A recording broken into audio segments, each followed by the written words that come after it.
All praises to the Most High. So tonight's topic is called Jezebel's business model. The first point in Jezebel's business model is Jezebel wants the authority of a man. You understand? Jezebel wants the authority of a man. Watch this. Give me 1 Timothy 2 verse 11. 1 Timothy chapter 2 verse 11. Let's start there.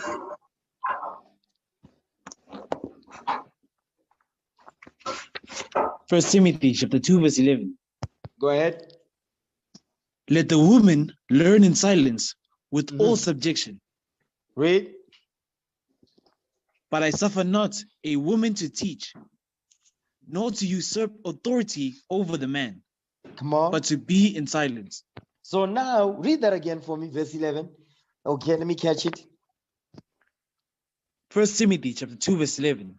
Read. Let the woman learn in silence with all subjection.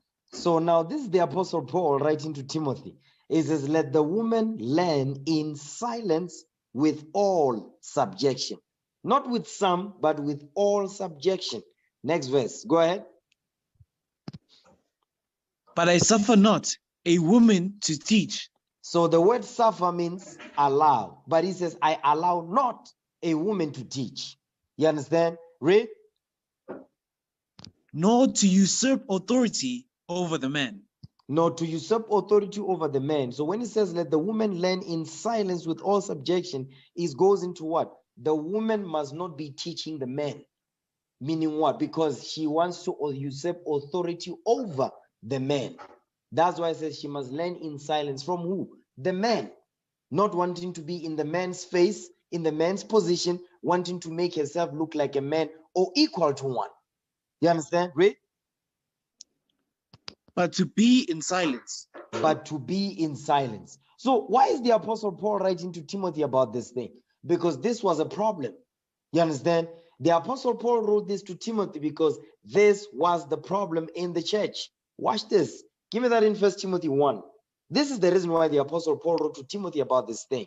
Because there was a problem in the church. You understand? 1 Timothy 1 and 1. Read that. First Timothy chapter 1 verse 1. Go ahead. Paul, an apostle of Jesus Christ, by the commandments of God our Savior, and Lord Jesus Christ, which is our hope. You see that thing? So the things that he's going to say is the commandments by the Most High God and his Son, Jesus the Christ. So he's not speaking out of his own mind. Next verse. Go ahead. Unto Timothy, my own son in the faith. In the faith, read. Grace, mercy, and peace from God our Father and Jesus Christ our Lord. Come on, read. As I besought thee to abide still at Ephesus. At what? To abide still at Ephesus. So the Apostle Paul is telling Timothy, say, listen, I want you to abide, meaning what? Remain yet at Ephesus. Okay, read. When I went into Macedonia, that thou mightest charge some that they teach no other doctrine. Because in the church at Ephesus, there was a doctrine that was being taught in the church. What was the doctrine? Worshipping of the woman. That was the doctrine that was taught at Ephesus. You understand? So the Apostle Paul is telling Timothy to make sure that they teach no other doctrine except the one that I taught you. You understand? Watch this. Give me that in Proverbs 4. This is the doctrine that the Apostle Paul was teaching. You understand? Read that. Proverbs 4. Proverbs chapter 4 verse 2. Read. For I give you good doctrine. Forsake ye not my law. You see that thing? That's the doctrine that the Apostle Paul was teaching. You understand? The law. The Apostle Paul was teaching the law. The civil law, the moral law, the ceremonial law, the dietary law. You understand? So now in the new covenant under Christ. So what was going on in the church at Ephesus was that why? They were teaching the doctrine contrary to the doctrine which is written in this book, which is the laws of God. They were teaching what? Worshipping the woman. You understand? So that's why the Apostle Paul is telling Timothy this thing. Watch this. Give me the book of 2 Timothy chapter 3. You understand? 2 Timothy chapter 3 and verse 10. Watch this. 2 Timothy chapter 3 verse 10. Go ahead. But thou hast fully known my doctrine, manner of life, purpose, faith, long-suffering, charity, patience. You see what the Apostle Paul is telling there? Is telling Timothy, say, listen, but thou hast fully known my doctrine, manner of life, the way I conduct myself, how I live my life is according to what is written in the Bible. So he says, you fully know my doctrine. So make sure that you teach. There must not be any other doctrine from the ones that I taught you. You understand? Contrary to what you've been learned. He's telling him that. So go back to 1 Timothy now, chapter 1, verse 3. 1 Timothy chapter 1 verse 3. Read. As I besought thee to abide still at Ephesus, when I went into Macedonia, that thou mightest charge some that they teach no other doctrine. He says you must charge some that they teach no other doctrine. Make sure that the leaders that you're going to set up, make sure they teach no other doctrine. Why? Because at the church at Ephesus, guess what they was teaching? The woman was usurping authority over the man. That's why chapter 2 says what it says. You understand? Watch this. There was the feminist movement going on in the church at Ephesus. There was matriarchy going on in the church at Ephesus. And there was feminism going on at the church at Ephesus. Matriarchy, feminism, worshiping the woman. That is what was going on in the church at Ephesus. You understand? Watch this. Give me Ephesians 1 and 1. Remember, the Apostle Paul sent Timothy to say, listen, abide at Ephesus because there's a problem there. You understand? Read that. Ephesians 1 and 1. Let's see who are the Ephesians. Ephesians chapter 1 verse 1. Go ahead. Paul, an apostle of Jesus Christ, by the will of God, to the saints which are at Ephesus, and to the faithful in Christ Jesus. So now the Apostle Paul is writing to the saints which are at Ephesus, where he sent Timothy to teach the people to make sure that they don't teach any other doctrine except the one that the Apostle Paul taught Timothy to teach the rest of the brothers and sisters. So now watch this. Give me that in Psalms 148 verse 14. Let's see who the saints are that were at Ephesus. Okay. Psalms 148 verse 14. Let's read them. Psalms chapter 148 verse 14. Read. He exalted the horn of his people, the praise of all his saints. Come on. Even the children of Israel. Even of the children of Israel. Read. Even of the children of Israel, a people near to him. Praise ye the Lord. Praise the Lord. David is saying you better praise the Lord for that thing, because this gospel was not given to anybody. You understand? And you are the saints of the Most High. So you better praise the Lord for that thing. So let's go back to Ephesians 1 and 1. Ephesians chapter 1 verse 1. We're going here to deal with who the saints are that the Apostle Paul commanded Timothy to remain, to abide in Ephesus. You understand? Read that. Ephesians 1 and 1. Ephesians chapter 1 verse 1. Read. Paul, an apostle of Jesus Christ, by the will of God, to the saints which are at Ephesus, and to the faithful in Christ Jesus. To the Israelites which are scattered at Ephesus. So that's who the Apostle Paul is writing to.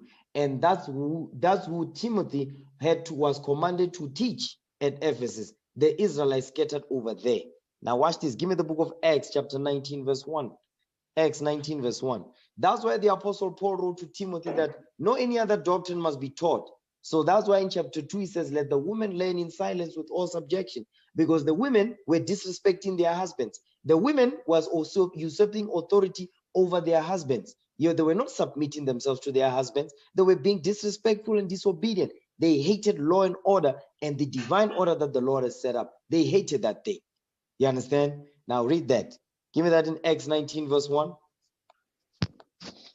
The book of Acts chapter 19 verse 1. Go ahead. And it came to pass that while Apollos was at Corinth, Paul, having passed through the upper coast, came to Ephesus, and finding certain disciples. Read that verse again, verse 1. Acts chapter 19 verse 1. And it came to pass that while Apollos was at Corinth, Paul, having passed through the upper coast, came to Ephesus, and finding certain disciples. So the Apostle Paul, he left Corinth. He says, was it Corinth?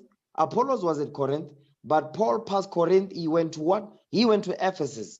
He found certain disciples. You understand? One of those disciples was who? Timotheus, meaning Timothy. You understand? Now watch this. Jump down to read verse 24 for me. Okay, because what was happening in the church at Ephesus, there was what? There was feminism that was being pushed. You understand? There was matriarchy that was being pushed. Worshipping of the woman was being taught in the church at Ephesus. That's why the Apostle Paul had to make sure that he blessed them using Timothy also, and he himself, he wrote to them to bless them. You understand? Watch this. Acts chapter 19, verse 24. Read what you got. Acts chapter 19, verse 24. Read.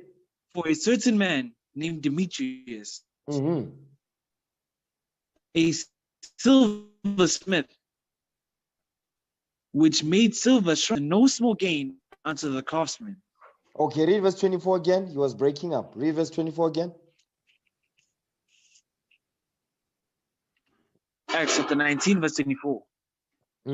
For a certain man named Demetrius, a silversmith, which made silver shrines for Diana, for who? brought no small gain unto the craftsmen.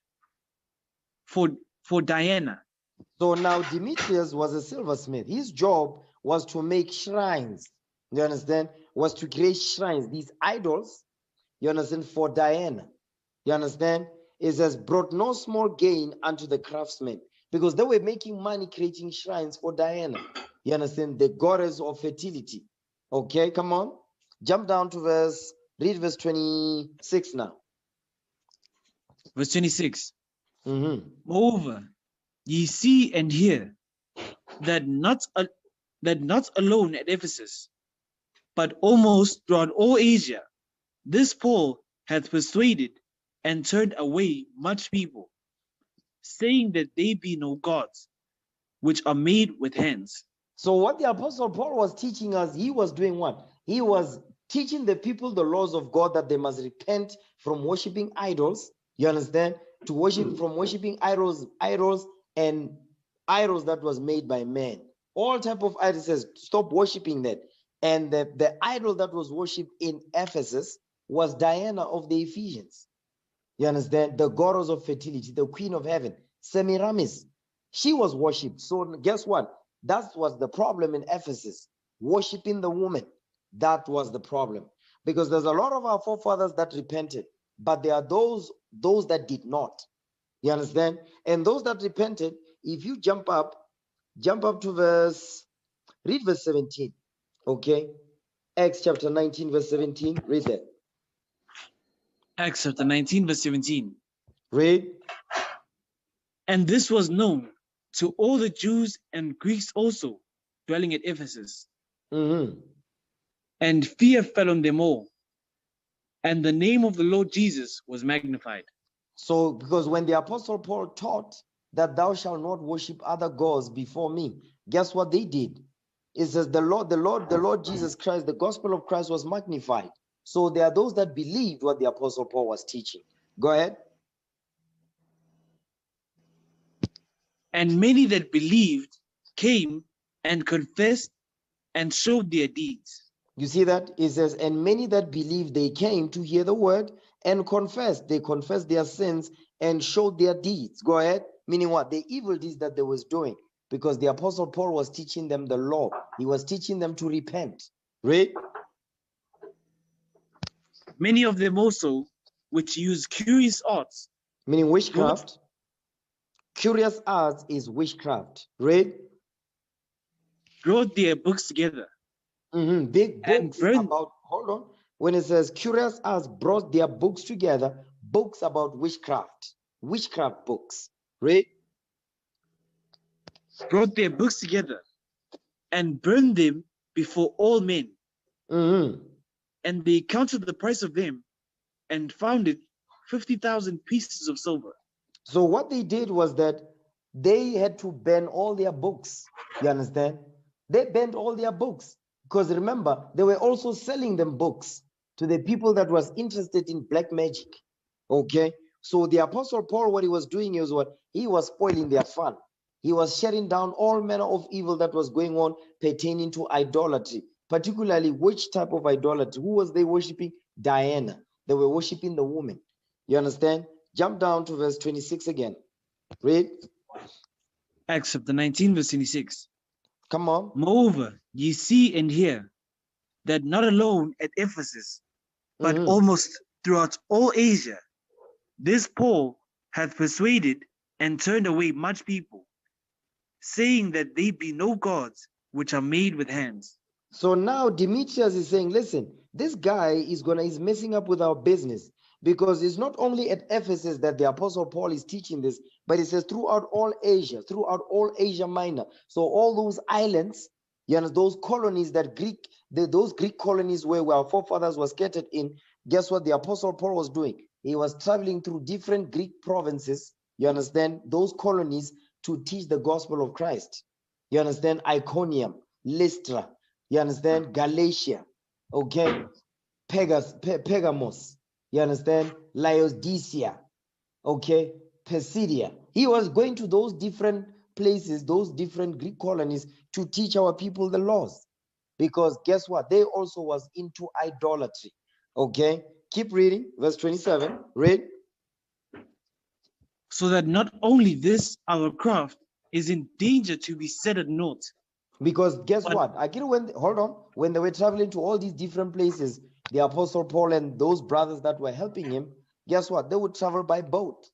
So they were saying, listen, even our craft is going to be in danger. Why? Because they're going to destroy our property. How are we going to travel from one place to another? You understand? That's why today, bring it to today, we are at camp. Brothers are mad as hell because the scriptures are coming out. Now they are throwing stones at our equipment. They want to destroy our equipment because they hate the laws of God. Read. But also that the temple of the great goddess Diana should be despised. That's what the Apostle Paul was teaching. Remember in verse 26 says, saying that there be no gods which are made with hands, so that the people, they must stop worshiping these idols. So now he's saying, listen, it says, but also that the temple of the great goddess Diana should be despised. Because guess what? They were making shrines for Diana. And Diana had a temple where the people would worship. You understand? So the Apostle Paul was teaching against that too, because it's in the scripts. Right. And her magnificence should be destroyed, whom all Asia and the world worshipeth. Whom all Asia and the world worshipeth, the old world of that time, because they was worshiping Diana of the Ephesians, Semiramis. Go ahead. And when they heard these sayings, they were full of wrath, and cried out, saying, Great, great is Diana of the Ephesians. You see that thing? It says, while the Apostle Paul was teaching this, they were saying, he says, they were full of wrath and cried out. So they were loud, saying, Great is Diana of the Ephesians. So today, what does it go into? Today is 50-50, seven's a girl. You understand? You can do it by yourself. I can do that all by myself. That's what they are crying out now. GBV is all these trigger words that are being said. Misogyny, you understand? So we say, no, you are patriarchal. All these trigger words that are being used. Misogyny, you understand? Toxic masculinity, you understand? 50-50, seven's a girl, okay? Boss girl, I'm a bad bee. All of these things, that's what they are saying right here. Great is Diana of the Ephesians, because they are worshiping the woman. So what was happening back then in the church at Ephesus, you understand, and the world of that time in Asia Minor and so forth, guess what? In Corinth, the same thing was going on. You understand? So it is today, 2021, worshiping of the woman. You understand? And the worshiping of the woman, matriarchy, you understand? Feminism is raising up what? Simp men. Men that are simps. You understand? Alpha, no, not alpha females. Yeah, it raises alpha females, and it emasculates the black man. You understand? That's what's going on right now. Watch this. Let me show you the image of the great goddess Diana. You understand? Great goddess Diana of the Ephesians. Let me show you what she looks like. So you see what she looks like. Watch this. Let me share my screen. There's the great goddess Diana right there. Okay. Semiramis, the queen of heaven, the goddess of fertility. You see how many breasts she's got? Yes. That's why today you see our sisters, you see on top of the breast is like the top she's wearing, and the breasts are showing. That's how the sisters are dressing today. Why do you think they dress the way they do? Where they always show their cleavage? Where do you think they get that from? Because they are worshiping the great goddess Diana of the Ephesians, the goddess of fertility. So that every time when you see them, you what? Sex, promiscuity. They always have to show off their behinds. They always have to show off their camel's toe. They always have to show their cleavage, show for their chest, because they think that's sexy. No, that's whorish behavior. And that's what you are seeing here. They're getting it from here. You see this? Look at it. This is who they are following. That's why today you see our sisters, they're always wearing low-cut tops. Yes, they are worshiping the great goddess Diana, Inanna, Semiramis. You understand? The queen of heaven. And that's who the Apostle Paul was teaching against, because this was the evil that was going on in the church at Ephesus. You understand? Now, let's go back. Let's go out from there. Give me the book of Luke chapter 11 verse 27. Watch this. Because during the time of Christ, you had the same thing that was going on. You understand? During the time when Christ walked the earth. Watch this. Luke chapter 11 verse 27.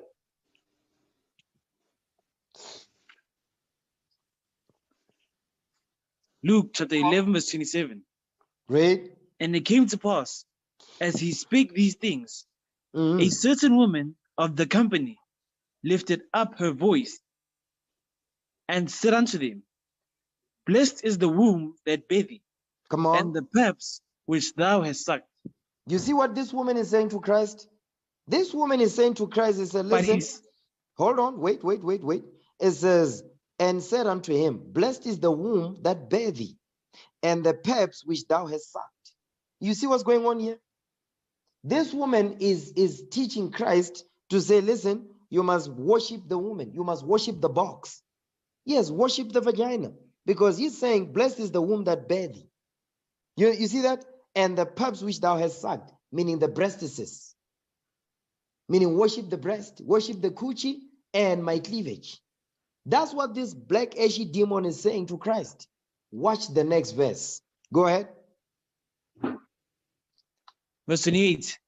But he said, Yea, rather, blessed are they that hear the word of God and keep it. You see, Christ, he cut it through the heart. He says, yea, rather, yeah, I hear what you're saying, but to hell with that. Blessed are they that hear the word of God and keep it. Because this woman was pushing feminism, but she was very specific about what she was saying. Blessed is the womb that bare thee, and the paps which thou hast sucked.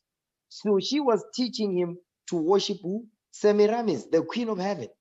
You understand? She was teaching him to worship his mother. Meaning worship the womb and worship the what? Worship the breasts. Isn't that the same thing going on today in the Egyptology community? Those that are practicing Egyptology, they be talking about the black woman is God. You see that thing? The black woman is God. She's the queen of heaven. The black woman is the earth. All of that. Listen, we don't read that in the Bible. You understand? We don't read that in the Bible.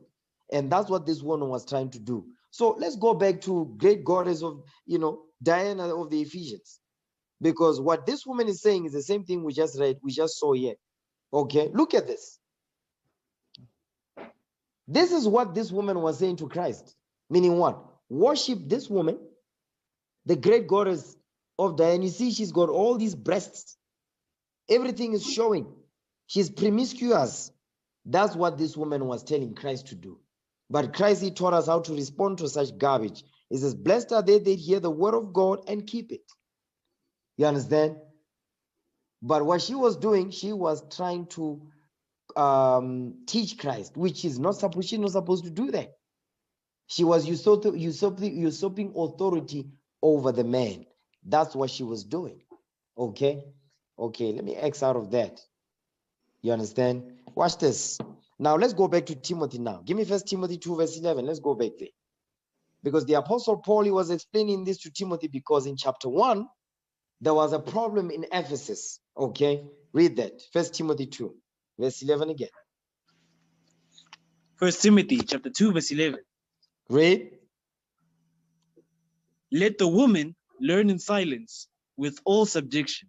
You see that? Let the woman learn in silence with all subjection. Because the women were not learning in silence. They had big black mouths. They were running their mouth in the church, and they were not being submissive to their husbands or to the leadership in the church. They were being disrespectful. You understand? Watch this. Next verse. Come on. Verse 12. But I suffer not a woman to teach, Read. nor to usurp authority over the man. Because that's what the woman was doing. That's what we was doing. That's what the women were doing in the church. Okay, read that verse again, verse 12. 1 Timothy chapter 2 verse 12. Read. But I suffer not a woman to teach, come on, nor to usurp authority over the man, but to be in silence. But to be in silence. So he says, I suffer not a woman to teach. Because that's what they were doing. Like we just saw the example in Luke 11, 27 and 28. This woman was trying to teach Christ. You understand? And what we're reading in Ephesus, in the book of Acts, you see how things were. The women were usurping authority over the man. You understand? They were wanting to be over men. That's what's going on today with these women pastors. Your TD Jake's daughter, Sarita, I forgot her name. You understand? She's teaching now. She's been standing in front of the pulpit, running her big black mouth because she don't read the Bible. You understand? Juanina Bynum, Pastor Mukuba, you see them. You understand? There's so many of these women pastors that have no business standing in front of the pulpit because it's nowhere in the scriptures. You understand? So they are pushing that thing that they was pushing back then. They are doing the same thing today. Okay? Read that thing again. Verse 12. 1 Timothy chapter 2 verse 12. Read. But I suffer not a woman to teach, nor to usurp authority over the man. Come on. But to be in silence. Next verse. Read. For Adam was first formed, then Eve. You see what the Apostle Paul is telling you? Say, listen, because Adam was first formed, then Eve came later. You understand? So Adam is the head. The man is the head, then the woman is the tail. She supports. You understand? She submits herself completely to this man under the order of the Most High God. You understand? Watch this. Give me the book of Acts 19. Let's go back to Acts chapter 19, verse 1 again. Acts 19, verse 1. Watch this. You know what? Yeah, read Acts 19, verse 1. Acts chapter 19, verse 1. Go ahead. And it came to pass that while Apollos was at Corinth, Paul, having passed through the upper coast, came to Ephesus, and finding certain disciples. So now the Apostle Paul, it says, and he came to, while Apollos was at Corinth, Paul, having passed through the upper coast, came to Ephesus. So the Apostle Paul passed through where? Corinth. Watch this. Give me Acts 18, verse 1. Acts chapter 18, verse 1. Watch this thing. Read that. Acts chapter 18, verse 1. Come on. After these things, Paul departed from Athens and came to Corinth. So the Apostle Paul, he left Athens, he went to Corinth. Now watch this. Keep reading. And found a certain Jew named Aquila, born in Pontus, lately come from Italy, with his wife Priscilla, because that Claudius commanded all Jews to depart from Rome, and came unto them. So now what you are seeing here is that you've got the Apostle Paul at Corinth.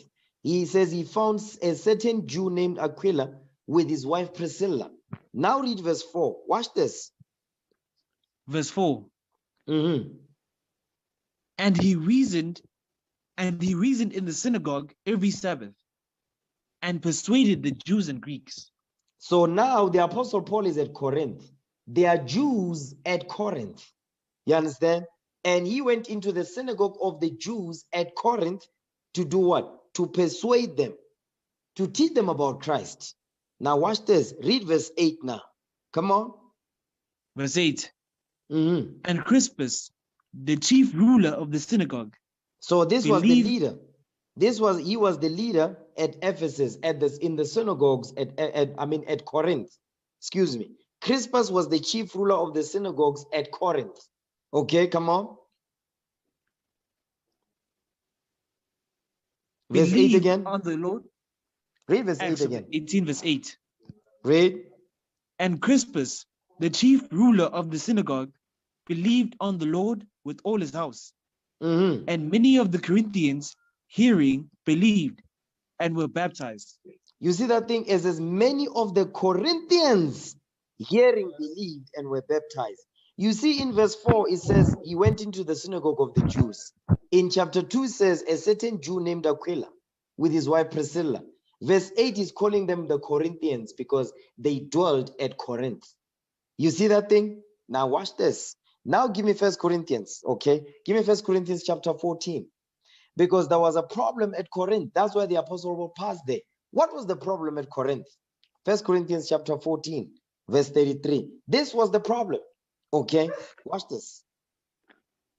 1 Corinthians chapter 14, verse 33. Read. For God is not the author of confusion, but of peace, as in all churches of the saints. So now the apostle Paul is telling the church at Corinth, which are called the Corinthians, you understand? He said, listen, God is not the author of confusion. The Most High God did not author confusion in this Bible, but of peace, as in all the churches of the saints. We read the saints in Psalms 148, verse 14. In all the churches of the Israelites, the Lord is not the author of confusion, because this is but of peace. Watch this, because now he's going to explain to what? Because there was a problem when it comes to men and women relationships. There was disorder in marriages in the church of Corinth, at Ephesus. You understand? Watch this. Give me that in 1 Corinthians chapter 7. Okay. 1 Corinthians chapter 7 and verse... let me see what I want here. Yeah, 1 Corinthians chapter 7, verse 15. Watch this. 1 Corinthians chapter 7, verse 15. Read. But if the unbelieving depart, let him depart. A brother or sister is not under bondage in such case. Read. But God hath called us to peace. So now he's going into the believing and unbelieving spouses. The unbelieving spouses that do not want to apply the laws of God, is as if they depart, the Lord is saying you let them go. You understand? He says the brother or sister is not under bondage, meaning what? Under the bond of marriage in such cases, but God hath called us to peace. Because what was the problem in Corinth? Watch this. Give me that in Wisdom of Solomon chapter 14. Wisdom of Solomon 14 verse 12. Okay, read that.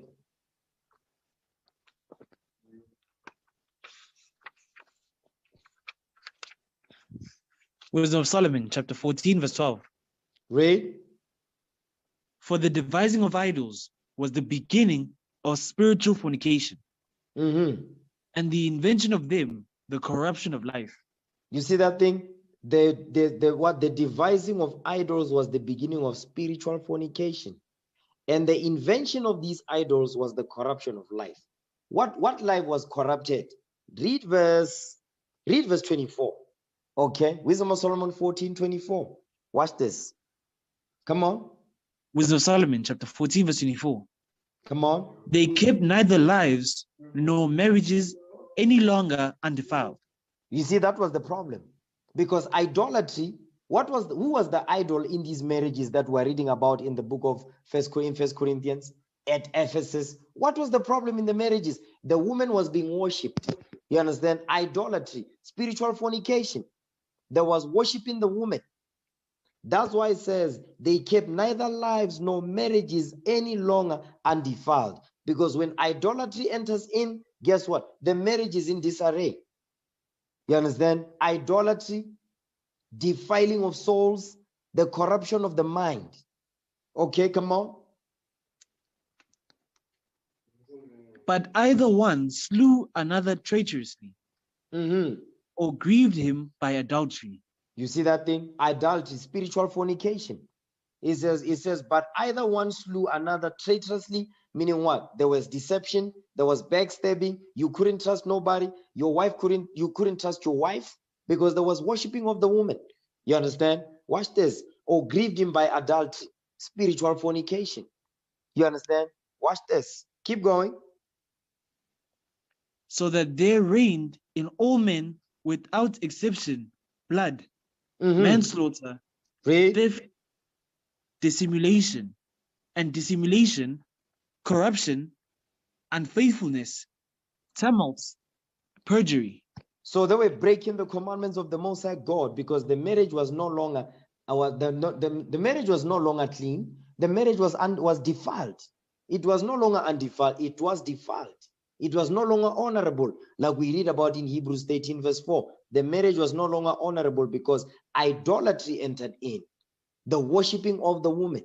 Okay, come on. Verse 26. Watch this. Verse 26. Disquieting of good men. Do you see that? Forgetfulness. You see that part? Disquieting of good men. Destruction of good men. Go ahead. Forgetfulness of good turns. The good turns is what? The order of marriage. That man is the head, women must follow. That order was disrupted because of idolatry, worshiping of the woman, because now the woman wanted the man to chase after her, not the other way around. You understand? Read. Defiling of souls. Defiling of souls, the corruption of life. Okay, come on. Changing of kind. Changing of kind, you understand? Men wanting to be women when women wanting to be men. But most importantly, what was going on is that women wanted the position of the man. They wanted to be equal or above them. That's why the Apostle Paul said to Timothy, listen, I suffer not a woman to teach, nor to usurp authority over the man, but to be in silence. Because that was going on. So that's why it says changing of kind. Read. Disorder in marriages. That's it right there. Disorder in marriages. There was no longer order in the church because the church began in your house. You represent Christ in the house. She represents the disciple. You understand? That's how the church begins in your house. That's why it says disorder in marriages. Why? Because the woman wanted to be worshipped. That was the problem. Okay, come on. Adultery and shameless uncleanness. You see that? Women wanting to be men. That's shameless uncleanness. You understand? Lesbianism was going on, so it is today.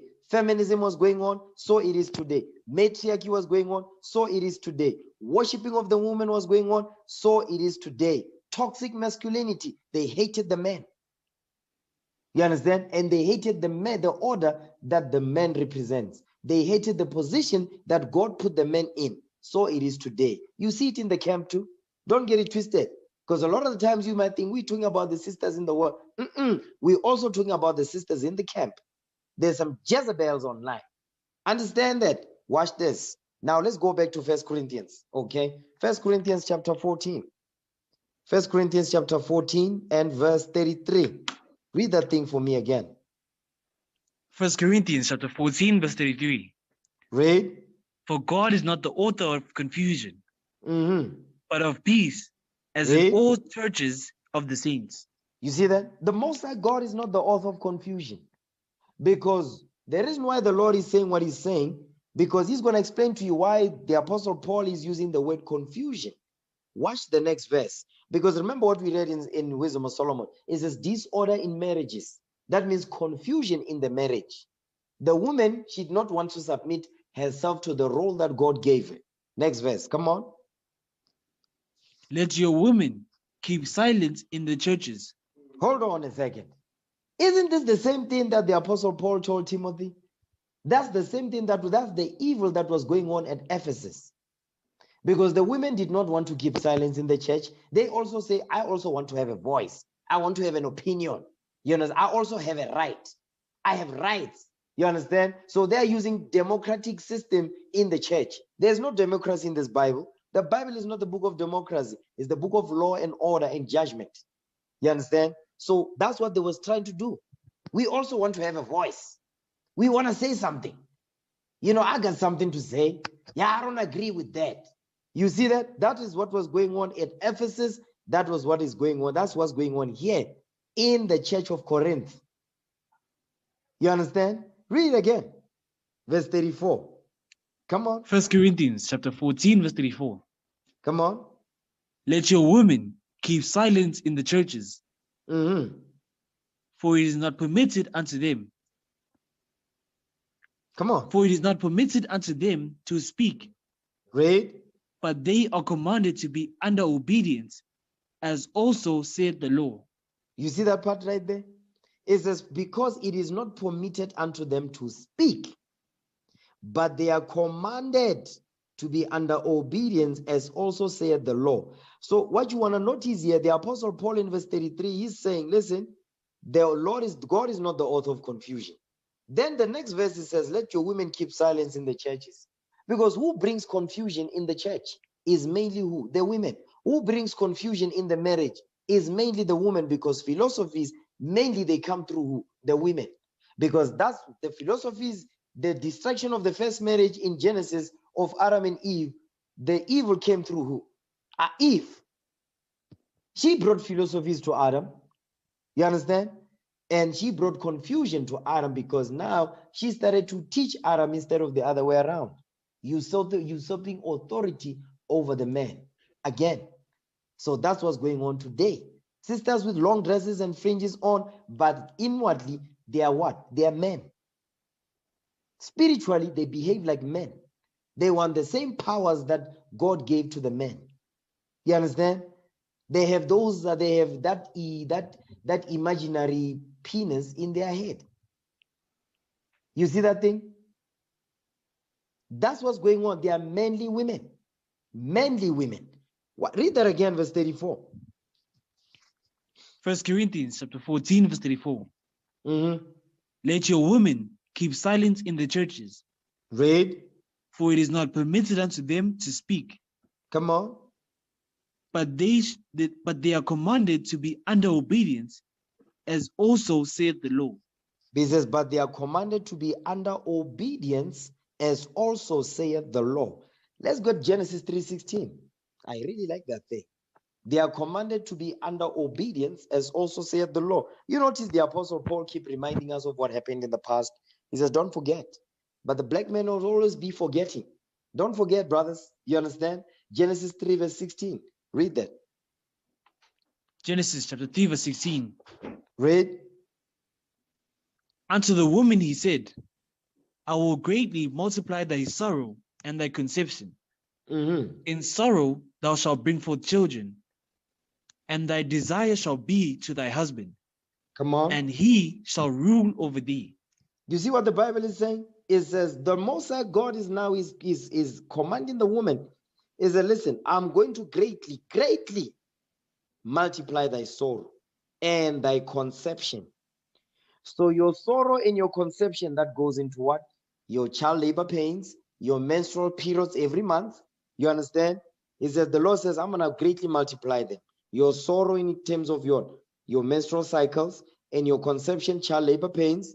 You understand? In sorrow thou shalt bring forth children.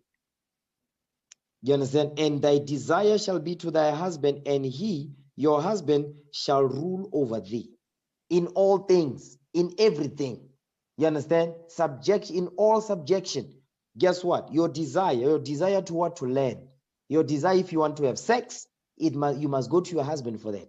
You understand? You want to learn, go to your husband for that. You want anything and everything, you must go to your husband in a marriage. That's what the Lord is saying right there. You understand? That's what the Lord is saying right there. And the sisters that are not married, your desire should be what? The leaders that the Lord set over you. Not in sex. The hell is this? We'll talk about all the other stuff. You understand? To learn how to be a woman, how to get yourself right, sister, how to move correctly and so forth. You need what? Go to leadership, the leaders, to teach you how to be a woman, how to prepare yourself for marriage and so forth. You understand? That's what the Lord is saying. That's why a lot of you sisters, you have painful menstrual cramps. Why? Because you want the authority of a man. You are not submitted. You have not fully submitted yourself to the what? To the order that God gave you.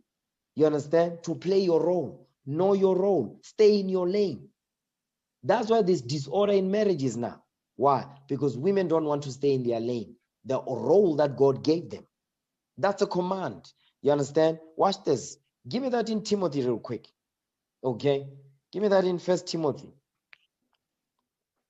It goes into the order of men, because what the Apostle Paul said in 1 Corinthians is the same thing that that Moses said in Genesis. Give me that in 1 Timothy chapter 3, okay, verse 5. Watch this. 1 Timothy chapter 3, verse 5. Go ahead. For if a man know not how to rule his own house, how shall he take care of the church of God? You see that part right there? It says, if a man know not how to rule his own house, how shall he take care of the church of God? Guess what? You must be able to, you see, you must rule. God gave the man power to rule his house.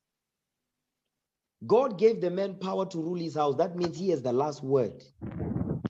Because in Babylon, you understand, under Europe, these European Western cultures, they've taught the black woman to always have the last word. But I have something to say. No, sister, be quiet. You understand? Fall in line. Stay in your lane. Stay in the spirit, sis. They always want to have the last word. Why? Because they are not in the scriptures. They are not in the Bible. You understand? Read that thing again. And I know you, brothers, don't be afraid, brothers. The Lord is with you. Read verse 5 again. 1 Timothy chapter 3, verse 5. Come on. For if a man know not how to rule his own house, how shall he take care of the church of God? How are you going to be able to take care of the nation of Israel? To lead the nation of Israel? You will not. Why? Because you don't know how to rule your own wife. You don't know how to rule your wife, your children. What makes you think you're going to be able to command the nation of Israel? You will not be able to do that. You understand? That's why in the churches you've got what? You've got effeminate men, you've got alpha females. They are the ones that are standing in the pulpit. Even the pastor is running the whole thing. The woman is the one that is controlling him from the background. She's manipulating him. You understand? That house is not in order, neither is the church. Okay? Watch this. Go back to 1 Corinthians, okay? Chapter 14, verse 34 again. 1 Corinthians chapter 14, verse 34. Read. Let your women keep silent in the churches, for it is not permitted unto them to speak. Come on. But they are commanded to be under obedience, as also saith the law. The law we read in Genesis 3:16, the same thing that the Apostle Paul explained in 1 Timothy 3, verse 5. Next verse. Come on. And if they will learn anything. If they will what? And if they will learn anything. If they will learn, they will learn, they will learn. That's what it says. Your desire shall be to thy husband, meaning your desire to learn. If they will learn anything, what must happen? And if they will learn anything, let them ask their husbands at home. You see that thing? If they will learn anything, let them ask their husbands at home. Go ahead. For it is a shame for women to speak in the church. Because it's a shame. It's a shame for women to run their mouth in the church, usurping authority over the men. The Lord says that's a shame. And sisters, they are shameless. They don't want to obey this. They don't want to humble down. They be hiding. I see it. You understand? I talk to you. I can pick it up quickly. You sister, you full of BS. You don't want to keep the commandments, but you are hiding behind that long dress. But you don't believe the scripts. You understand? But you say you want to be a virtuous woman. You want to be a daughter of Zion. You will not be able to ascend into that virtuous woman if you don't obey or agree with what we just read. You understand? Because why? Because that's Jezebel's business model. She wants to have the authority of a man.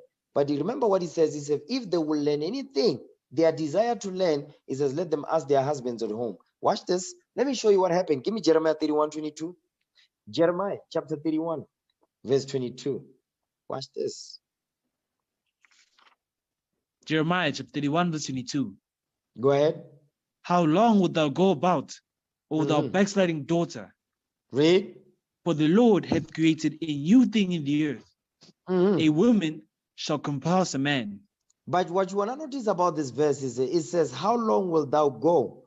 It says, how long wilt thou go about, O thou backsliding daughter? How did the black women backslide? She what?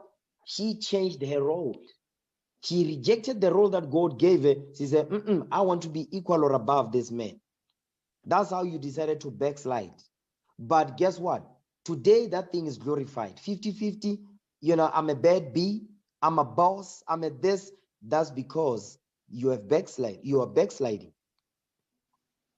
And now, left is right, right is wrong. You understand? The things that are upright according to the scriptures, they are looked at as evil. And the people, the men that are pushing that, they are looked at as, no, you hate women. You are misogynist. You are misogynistic. You toxic masculinity. All of that BS, all those are trigger words to stop the simps to keep the simps in check and to stop the alpha males that go to camp to the streets to put the nation in order with the laws of God. You understand? Read that again, verse 22. Jeremiah chapter 31, verse 22. Come on. How long wilt thou go about, O thou backsliding daughter? Read. For the Lord hath created a new thing in the earth. A woman shall compass a man. He says the Lord had created a new thing in the earth. So women being equal or above the man, that's a new thing in the earth. A woman shall compass a man. Meaning what? They're going to usurp authority over the man. That's what Jeremiah is saying right there. The proof of that, let's go back to the past. Jeremiah, give me Genesis 3 verse 6. Genesis chapter 3 verse 6. You see, this topic of marriage will never grow old. Understand that thing. Genesis 3 verse 6. I want to show you how a woman usurp authority over the man. Watch this.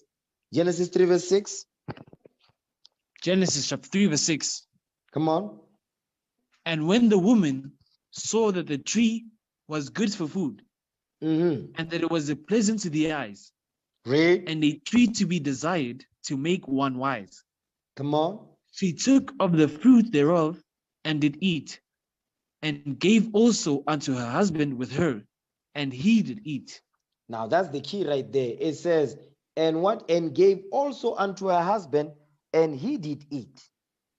So Eve, now the roles are reversed, because remember the Lord says there'll be a new thing in the earth. A woman will compass a man. That's what Eve is doing here. Eve is teaching Adam now. That's out of order. That's what's going on today in the Christian church. You see the black woman in the pulpit teaching the men, teaching the congregation. You understand? That's out of order, because that's where she gets it from. She gets it from her foremother that rebelled against Adam. So where did she learn that from? She learned that from the white man. The same spirit in the garden, the same spirit today, the devil. You understand? So now the roles are reversed. Now Eve is coming to Adam to teach Adam, usurping authority over Adam. You understand? Not being in silence, not being in subjection to Adam, not respecting and understanding the role that God set for her. You understand that? Jump down to verse 17. Go ahead. Verse 17. And unto Adam he said, because thou hast hearkened unto the voice of thy wife. You see that thing? Because you have listened to your wife. You see, the Most High God was dealing with Adam directly. So what happened is that Adam, because the roles now are reversed, now Adam decided to listen to his woman. The Lord says, because of that, it says, because thou hast hearkened unto the voice of your wife. Now you're allowing your wife to teach you. What the hell is this? You understand? That's not what I taught you, Adam. I gave you wisdom, knowledge, and understanding. I gave you power to rule every bit of God's creation. Adam did, Now the roles are reversed now. You understand? Read again, verse 17. Genesis chapter 3, verse 17. And unto Adam he said, because thou hast hearkened unto the voice of thy wife, read, and hast eaten of the tree, of which I commanded thee, saying, thou shalt not eat of it. You see that part? Cursed. Hold on. It says, listen, it says, and has eaten of the tree of which I commanded thee, saying, thou shalt not eat of it. Because guess what? Eve learned philosophies. You understand? She learned philosophies and witchcraft from the serpent. And now she's bringing that same wisdom and that same destructive wisdom and knowledge to Adam. That's the same thing today. That's why you see our sisters today, they are into horoscopes, they are into astrology, you understand? They are into palm reading, they are into bukoko. You see a lot of them, these sisters, barba twasa. You understand? Barigiri sangoma. You understand that? A lot of these sisters today, you see in the celebrity arena, there was a sister that came to camp. We was teaching in Thessalonica. She came there, she said, no, she's a spiritual person, she takes demons from people. But guess what? When we was teaching at camp, the things that she was doing things like, the demons was just jumping. She had demons. So when we're teaching the law, that says you cannot come here and teach us. You cannot come here. That's out of order. Guess what? The demons in there was being aggravated. The type of sounds she was making, she was doing all sorts of demonic stuff. Not even a day. It didn't even go by. A couple of hours, she came back. She was wearing these type of pants. Everything was showing. She was wearing this type of top. Everything was showing, and she's got a son now. You see that thing? Everything was showing. Everything was see-through. And she didn't even go past us. She passed over there. You understand? And she talking about, no, she's a healer. She goes around, she be healing people with water. Witchcraft. You understand? And that's the thing that she was trying to bring to us at camp. And that's what Eve did. She brought evil and these philosophies and astrology and all this stuff, palm reading and so forth. You understand? Fortune, whatever, all of that stuff to Adam. Okay. Read verse 17 again. One more again. Genesis chapter 3, verse 17. Go ahead. And unto Adam he said, because thou hast hearkened unto the voice of thy wife, and hast eaten of the tree of which I commanded thee, saying, thou shalt not eat of it. Cursed is the ground for thy sake. Read. In sorrow shalt thou eat of it all the days of thy life. He says, now because you listen to your wife, now Adam, I'm going to make life difficult for you now. Life is going to be so hard for you. He says, curse is the ground for thy sake. When everything was growing willingly, there was no weeds, there was no nothing. You know what? The Lord also gave Adam a job. He gave him a place to stay, gave him a job. Guess what? Now Adam has to work extra hard just to earn ends meet. Something simple. That's why we do what? We work 6 to 6. Some of our brothers that are doing night shift. You understand? You are working long hours. Why? Because you listen to your woman. You listen to that Jezebel, big black mouth woman. That's why now things are so hard for us. Next verse. Go ahead. Thorns also and thistles shall it bring forth to thee. Read. And thou shalt eat the herb of the field. You see what he's saying? Is that thorns also and thistles shall it, meaning the ground, bring forth to thee. That's why when you plant now, you see there's weeds coming out of nowhere. Where do they come from? The Lord is doing that because of what? You listen to your wife. Instead of listening to the Most High, you listen to your wife coming with doctrines and philosophies to bring confusion in the marriage. You understand? Now watch this. Give me that in 1 Kings 21. You know what I want. You know, how can I leave this one out? This Jezebel woman, the actual demon herself. 1 Kings 21, verse 5. Read that for me. 1 Kings chapter 21, verse 5. Read. But Jezebel his wife came to him and said unto him, why is thy spirit sad, that thou eatest no bread? Why is thy spirit so sad that thou eatest no bread? Because no, Jezebel is talking to Ahab. Ahab was a simp of note. He was a simp of note. He went to a brother, you understand, Naboth, he had a vineyard. He wanted his neighbor's vineyard. And he said, no, that's the vineyard that my forefathers left me for an inheritance. So when he said no, he came home crying to his wife because he was a simp. You understand? Read verse 5 again. 1 Kings chapter 21, verse 5. Come on. But Jezebel his wife came to him and said unto him, why is thy spirit so sad, that thou eatest no bread? Why are you so sad that you don't even want to eat? Okay, jump down to verse 7 now. Verse 7.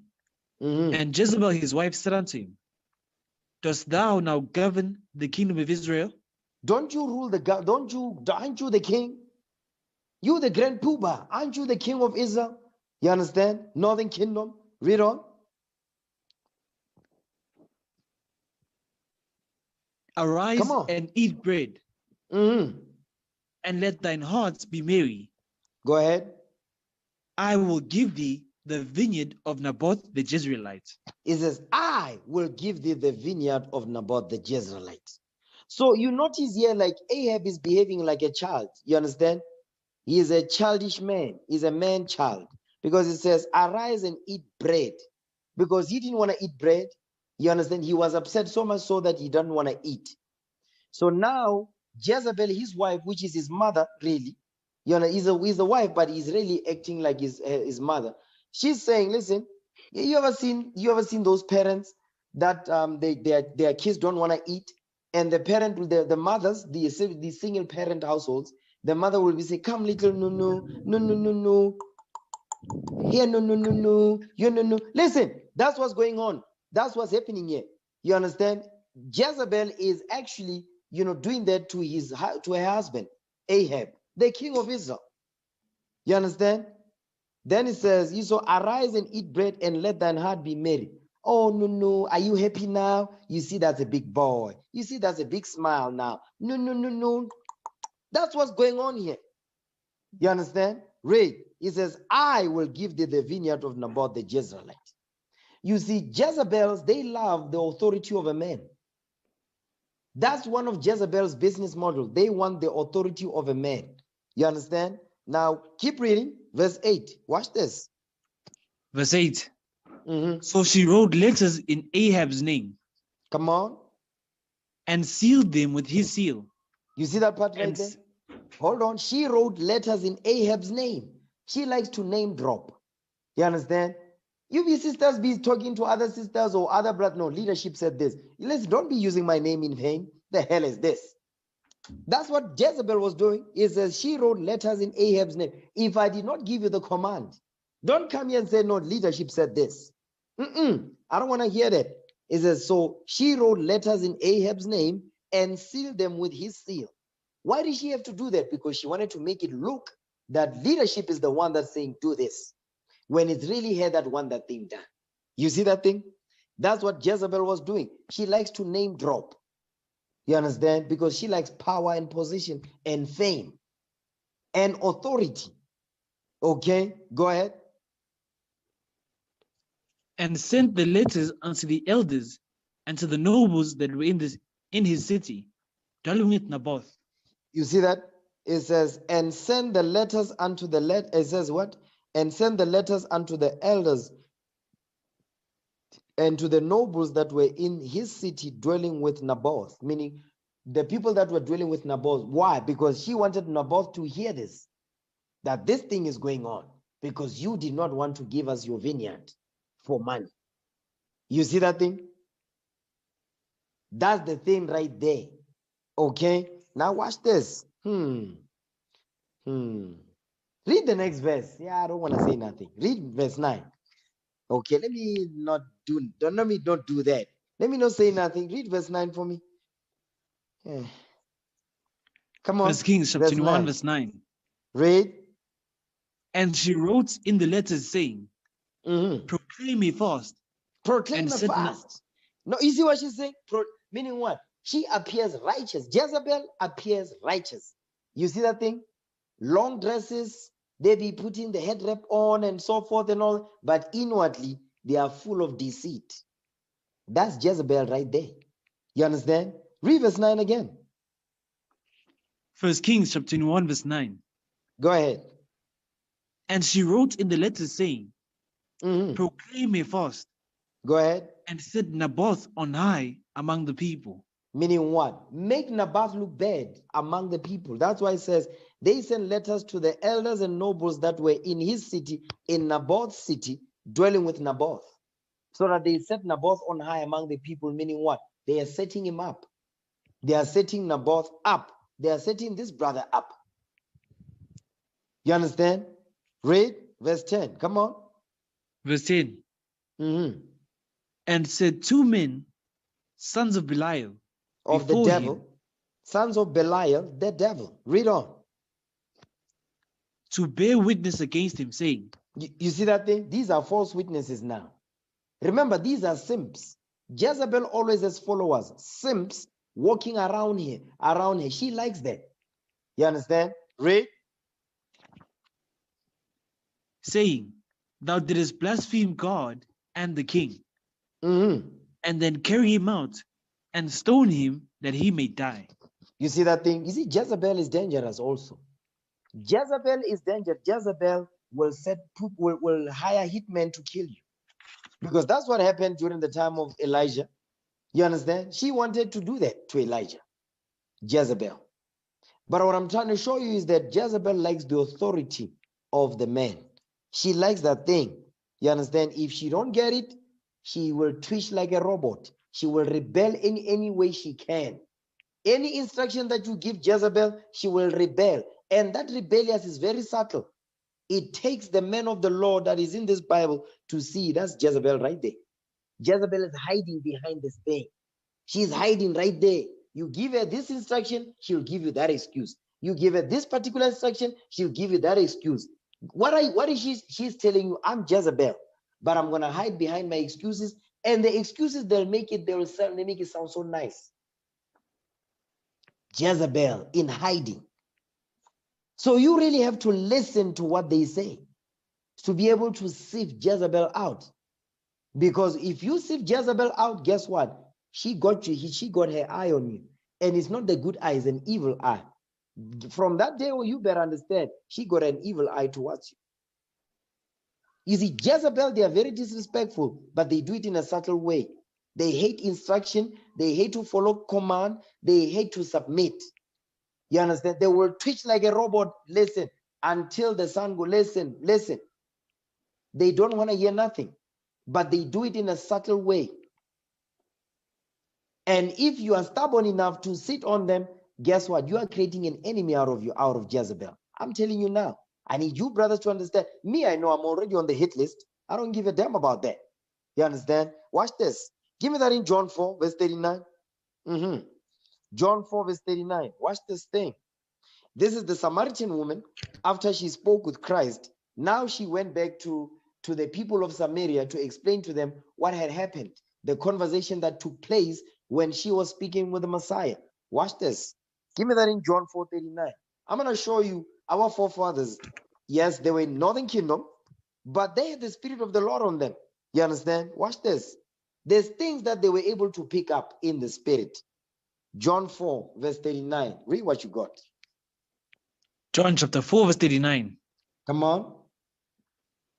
And many of the Samaritans that of that city believed on him for the saying of the woman, which testified.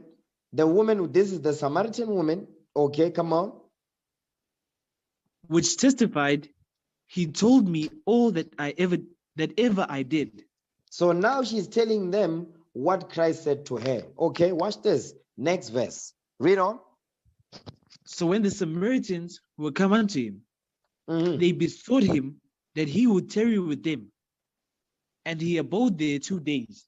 So now remember, Christ went to the land of Samaria.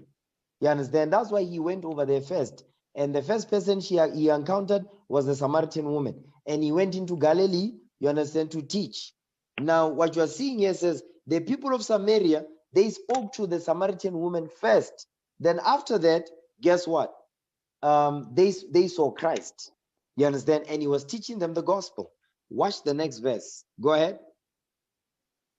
And many more believed because of his own word. Stop right there. You see that part right there? And many more believed because of his own word. They didn't just take what the woman was saying, and you brothers are like that. You just believe anything and everything that Sister B is saying to you. Don't believe nothing. Me, I don't trust anything that bleeds every month, that bleeds, but they never die. Me, I don't believe that. I'm very suspicious. I'll use the scriptures to deal with things. You understand? There's no animal that bleeds every month, but they never die. I've never seen that. You understand? But you can read that. You can read the Bible, you'll find one.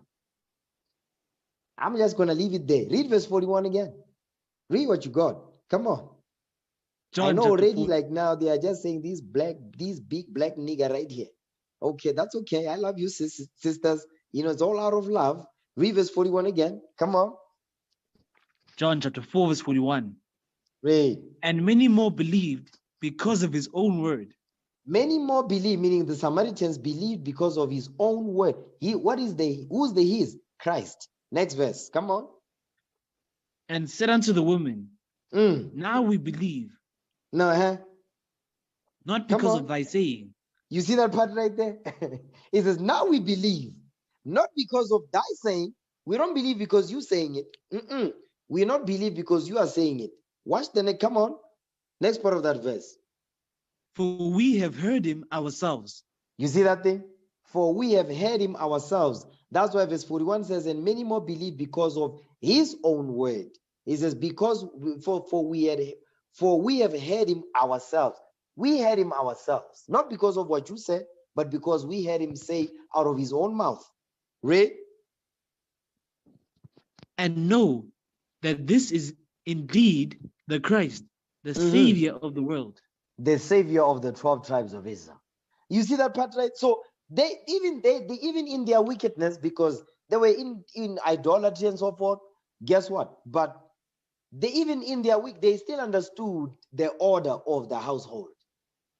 That don't just take anything that the woman says, because guess what? They didn't just want to take that. They said, no, we don't. Now we believe you, not because of what you said, but because we had it for ourselves. You see that thing? The proof of that, watch this. Give me that in Acts chapter 17. Okay, give me Acts chapter 17, verse 11. Read that. Acts chapter 17, verse 11. Read.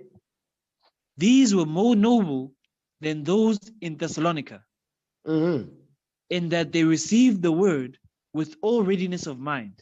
Come on, meaning what? They were what? They were in subjection to the order that the Lord has set up. Go ahead. And search the scriptures daily. You see that thing? They search the scriptures daily. Go ahead. Whether those things were so. They wanted to see it for themselves. Next verse. Come on.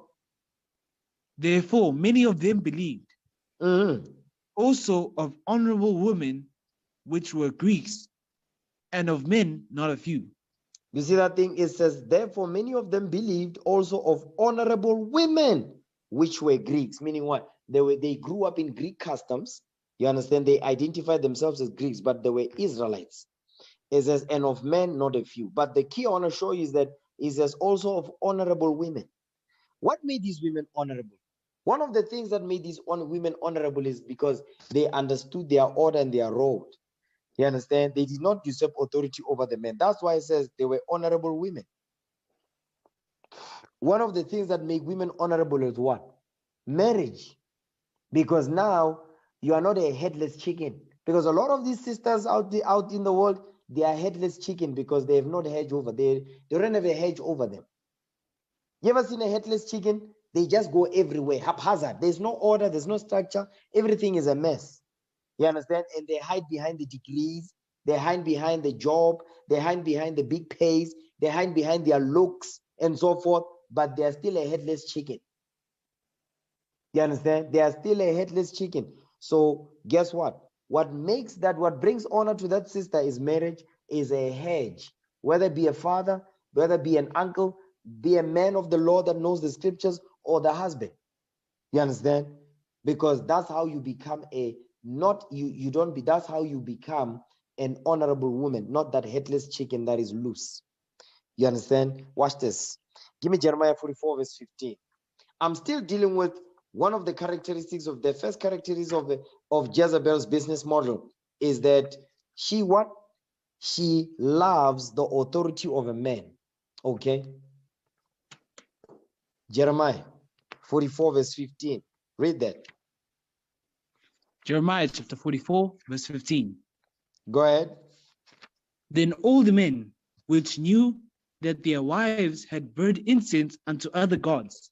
Stop right there. Now, what you want to see here is that then all the men which knew. So these were simps. Our forefathers, which were simps, they knew that their wives had burned incense unto other gods, idolatry. So there was a disorder in these marriages here. You understand? The men were in the back carrying their women's handbags and their supplies to worship all these idols and to burn incense unto them, and the women were in the forefront leading the charge. There was disorder in these marriages. Okay, read that again, verse 15. Jeremiah chapter 44, verse 15. Come on. Then all the men which knew that their wives had burned incense unto other gods, and all the women that stood by, stop right a there. great multitude. Hold on. It says, the men that which knew that their wives had burned incense unto other gods. So you had men that knew that their wives are burning incense unto other gods, worshiping idols, idolatry. That means the women were running the houses. The women were in the front. You sought to be authority over the men. You understand? Telling the men to sit down and shut up. Okay? And all the women that stood by, meaning the women that supported them. They didn't say nothing. Like you see today, black women don't hold other black women accountable. They just keep quiet. Yes, girl, just do it, girl. You understand? They support each other in evil and wickedness. They don't correct one another when they disrespect their fathers and brothers, their husbands. They don't correct each other. You understand? Read. A great multitude, even all the people that dwelt in the land of Egypt, read. In Pathros, answered Jeremiah, saying, now they're gonna respond to what Jeremiah, because Jeremiah was teaching the Lord. So now they're gonna respond to Jeremiah. Watch this. Now you have effeminate males, you had alpha females, all of which are speaking the same language. You understand? But the one that is leading the charge is the black woman. Okay, come on. Verse 16. Verse 16. As for the word that thou hast spoken unto us in the name of the Lord, we will not hearken unto thee. You see that? Because they knew what Jeremiah was teaching. It says, listen, as for the word that thou hast spoken unto us. So they know that Jeremiah is the one that's speaking the word, is teaching them. It says, in the name of the Lord. So they knew what he was teaching. He was not speaking his own words. He was teaching the laws of God. So it is today. Our sisters, they know what we are bringing out is what is written in the Bible, but they just ignore them. He says, we will not hearken unto you. And they're not going to tell you straight up, well, I don't want to hear that. No, they will make excuses. No, but these are women pants. No, but I agree with the scriptures. You understand? No, but I apply it, Mayor, but I study. No, but you don't apply because your actions don't equal what you're saying. You see that thing? Next verse. Go ahead. Verse 17. But we will certainly do whatsoever thing goeth forth out of our own mouth. You see that? Emotions. We will rely on our feelings and on our emotions, and we will use our feelings, our emotions, our tears. We're going to use the way we look. We're going to use our bodies. We're going to use trigger words to stop you from telling us what the Lord is saying. Go ahead. To burn incense unto the Queen of Heaven. You see that thing? Worshiping the woman. He says, listen, you're not going to tell us nothing. We're still going to sacrifice unto Diana. Because they didn't call it Diana at this point. They call it the Queen of Heaven. But we just showed in the pictures who the Queen of Heaven is. Semiramis, Diana of the Ephesians. That's the same demon right here. You understand? The goddess of fertility. Because who was ruling the thing? Who was running the show? The women. And they were running the show by their cleavage. They were running the show by their womb, their vaginas, their camel's toe, their hot pants, their leggings, their miniskirts, their bum shorts. You understand? The skirts that have slits on the sides. That's how they were ruling the men. You understand? And the men were being controlled by the coochie. You see that thing? Go ahead. And to pour out drink offerings unto her, as we have done. Meaning that we've been doing this and we're going to continue to do it. Read. As we have done, and our fathers, king. It says, as we have done, we and our fathers, come on. As we have done, we and our fathers, and kings, and our princes, in the cities of Judah, and in the streets of Jerusalem. For then had we plenty of victuals, and were well, and saw no evil. You see that thing? Is listen, we've been doing this, and our fathers was there, our kings, our princes in the cities of Judah and in the streets of Jerusalem. We were doing this, and we had plenty of money. We were living good. Everything was good. You understand? And we saw no evil, because now remember, their mind is blinded by sin, so they don't see right from wrong. That's why the Lord sent Jeremiah to teach them, but they still don't want to hear nothing. Now jump down to verse 19. Watch this. Verse 19. Go ahead. And we burned incense to the Queen of Heaven, and poured out drink offerings unto her. Did we make her cakes to worship her? That's and going into the, hold on. It says, did we make cakes to worship her? So they were making cakes, baking cakes to worship her, sacrificing unto her. That goes into birthdays. You understand? That goes into Valentine's days also. That goes into Mother's Day. You see that thing? The feminist movement, the LGBT, which is really the feminist movement. Yes, that's how they sacrificed. The way they dress, the things they do, how they hate men, but they come from men, but they hate patriarchy. They hate alpha males, but they come from men. They wouldn't be here if a man and woman didn't sleep together for them to come into the world. Why? Because imagine, think about it like this, right? I'm gonna just take a left a little bit. The LGBT community, right? Think about, they want us to accept them for what they think they are, but they don't want to accept themselves for how God made them. So why should I accept you when you don't even accept yourself for who you are, but you want me to accept something else that you created and attached to you? You say, no, that's the new me now, because I'm not happy with how God made me. I'm not happy being a man. I'm not happy being a woman. I'm going to change myself into something else. You want me to accept that, but you couldn't even accept yourself. You see that thing? Confusion. Confusion. Here we are, the black woman, she wants the authority of a man, but she wants you to treat her as like a woman, but she wants the authority of a man. She wants to get married, but she wants to be independent. She wants to get married, but she wants to have a final say. You can't make this stuff up. What is that called? Confusion, delusion. You understand? Read that thing again, verse 19. Jeremiah chapter 44, verse 19. Read. And when we burned incense to the Queen of Heaven, and poured out drink offerings unto her, read. Did we make our cakes to worship her, and pour out drink offerings unto her, without our men? Without our men? Listen, listen, we was doing this while our men was right there. The proof of that, jump up to verse 15, is that we were doing all of these things. We didn't do this without the consent from our husband. So do you think they asked for consent? No, they did not, because they was running the show like they're doing today. So, but the man is sitting right there holding the woman's handbag while the woman acts like a man. Verse 15, read it again. Jeremiah chapter 44, verse 15. Go ahead. Then all the men which knew that their wives had burned incense unto other gods. Stop right there. That's all I want. That's all I want. It says, and all the men which knew that their wives had burned incense unto other gods. So they knew this. These were simps. You understand? That was following the woman. You understand? That's why even the women are saying, listen, we did all this and we did not do this without our men. Our men was right there. They didn't say nothing because they were scared, because Jezebel would put the black men in fear. Jezebel, because they want the authority of a man, that's why they dress like men. You understand? They act like men. They even sit like men. They want the authority of a man.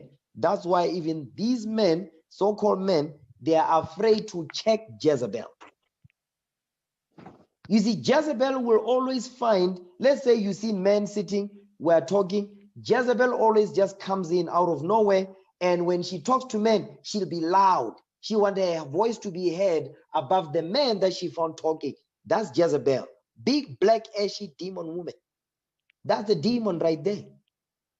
You understand? That's not somebody you should marry. She must stay right there, die alone with a dog. Okay? You stay away from that demon right there. Why? Because she does not know her place. She don't know how to talk to men. She's always so loud. Why? Because she has to be excessive, because she knows that the position she's assuming, that's not the position that God gave her. That's why now she has to go overboard with it. You see that thing? Now, watch this. Let's deal with the next characteristics. You understand? Because guess what? We're going over Jezebel's business model. Watch this. The next characteristics of Jezebel's business model is what? Jezebel wants the advantage of a woman. First, she wants the authority of a man, but she wants the advantage of a woman. That's some heavy stuff. Watch this. Now, there's 3 subcategories that I'm going to group this. Okay? Wedding, sex, provider, protector. That's what these are the advantages that Jezebel wants. Notice I didn't say marriage. I said wedding. You see that? I know some of you missed it.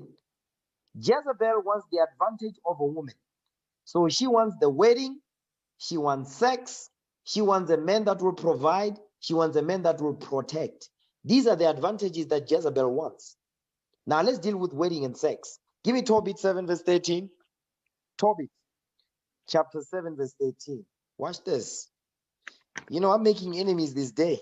Watch this thing. Tobit 7 verse 13. Okay.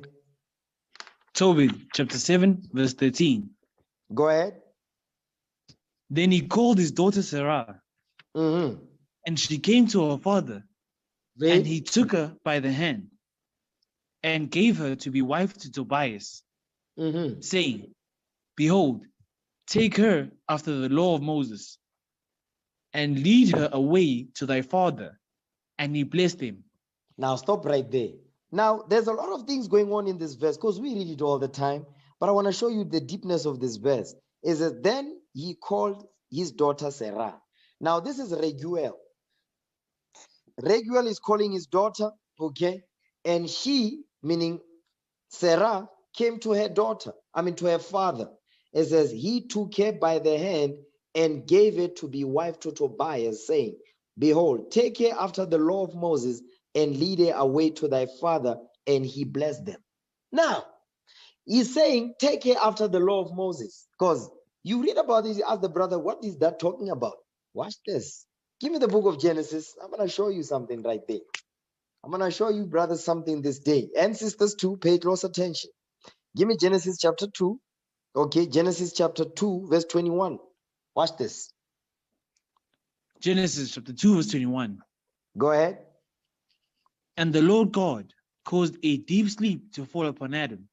And he said, and he slept, and he took one of his ribs and closed up the flesh instead thereof. So now Adam is put to sleep so that Eve can be created out of Adam. Next verse. Go ahead. And the rib which the Lord God had taken from man, made he a woman. Come on. And brought her unto the man. Stop right there. Who brought the woman unto Adam? The father. You see that? The father brought the woman unto the man. Just like Reguel brought his daughter to who? To Tobias to be the wife. Right here, what's going on here? This is the wedding going on here. You see that thing right there? The wedding. Read verse 22 again. Genesis chapter 2, verse 22. Go ahead. And the rib which the Lord God had taken from man, made he a woman, and brought her unto the man. And brought her unto the man. The same thing that Reguel did with his daughter Sarah. You understand? Because he brought his daughter Sarah to Tobias to be the wife. That's what's going on here in Genesis 2:21. This is the law of Moses. That's some heavy stuff right there. So go back to Tobit 7 verse 13. Okay. Tobit chapter 7 verse 13. Read. Then he called his daughter Sarah, and she came to her father, and he took her by the hand and gave her to be wife to Tobias. saying, Behold, take her after the law of Moses, and lead her away to thy father. You and see he that blessed thing him. is says, take her after the law of Moses and lead her away to thy father, and he blessed them. That's what the Lord did right here with Adam, with Eve, when the Lord brought Eve to Adam. That was the what? The wedding. This is the wedding in Genesis 2:22 right here. But I want to show you something, right? You see in Tobit 7 verse 13. In Tobit 7:13, the wedding is going on here. This is the wedding. You know what? The father is walking his daughter down the aisle. That's where they get it from in the movies when they get married. So now, guess what? Sisters love that because that's the wedding. They love that because everybody's there.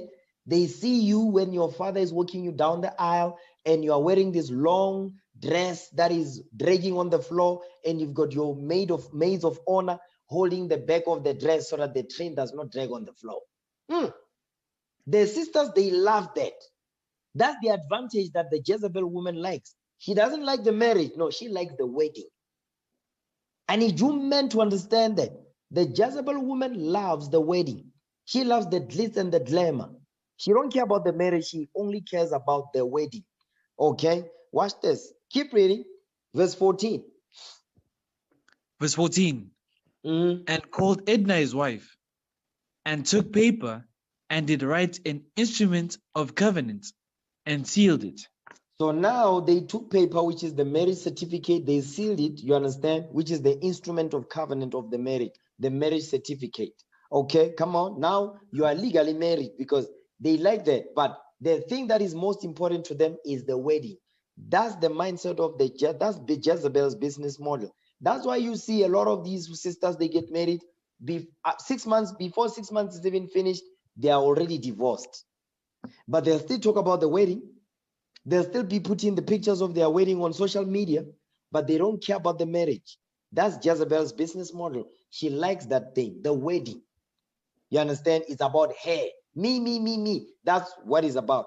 You understand? Next verse. Verse 15. Come on. Verse 15. Read. Then they began to eat. You see that thing? Because that's the party. That's the wedding. You understand? Partying, drinking, eating. You understand? The big cake and so forth. The wedding dress. By the way, on that day, they know what it means to be a woman because she wants a wedding dress. You understand? If you buy tight jeans, she's going to be looking at you funny. Wait a minute. What? I mean, it's my wedding. It's my big day and so forth. Why you bought me jeans? Hold on a second. But you don't want to put on a dress. How come today you want to put on a dress? Because you're supposed to wear what you like to wear, which is jeans and leggings and bum shorts. How come you don't want to wear that? You see that thing? Very, very deceitful. You understand? Watch this. Give me the book of Tobit 8 verse 1. Give me Tobit 8 and 1. Go ahead. And when they had supped, they brought Tobias in unto her. So now it says when they had supped, when they eaten, this is during the wedding feast. Jump down to verse 19. Tobit 8 verse 19. Verse 19. And he kept the wedding feast 14 days. You see that thing? They kept the wedding feast 14 days. So it was a party. You understand? Everybody must know about it. You know, remember such and such's wedding? Yes, she wants that thing to be talked about. She will gather all her friends, even the people that don't like it. Says, I want them to know that today is my big day. I want them to know that, to see that I'm getting married. Because that's all they care about. You understand? That's what we're reading here. You understand? That's why I'm showing you that Jezebel's business model, she wants the advantage of a woman. One of the list of items is that she wants the wedding. Not the marriage, but she wants the wedding. You understand? She wants the wedding. Now, guess what? When she's walked down the aisle by her father, her father giving her hand in marriage and so forth, she has to be dressed up and decked up. Give me that in Jeremiah 2:32. Jeremiah chapter 2, because these are the things that comes with your father walking you down the aisle to give you to your husband, right? Watch this. Jeremiah 2 verse 32. Read that thing, what you got.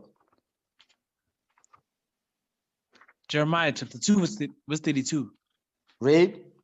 Can a maid forget her ornaments? Mm. Or a bride her attire? No. Come Yet on. my people have forgotten me days without number. Because we've forgotten the laws. That's why we've forgotten the Most High. So, but the Lord is asking, says, can a maid forget her ornaments? Can she forget her makeup? No, she don't forget those things on that day. You understand? Or a bride, her attire. Can she forget her wedding dress? No. I've never seen anywhere in our community, so-called communities, where a woman, she was what? A woman forgot her wedding dress. Never. I've never heard that before. I've never heard that thing before in my life, because that's what they put emphasis on, not the marriage, the wedding. That's what's important to them. Watch this. Give me that in Esther chapter 15, verse 1. You understand? Because remember, she will not forget her wedding dress. So she has to be decked up. You understand? Watch this. Give me Esther in the Apocrypha, chapter 15, verse 1. I'm going to show you, I'm giving an example of when they deck themselves up and dress up and all that. This is what they want to look. This one, they want the people to see them. Watch this. Our foremother Esther, she was the queen in Persia, but I want to show you like where the way she was dressed up.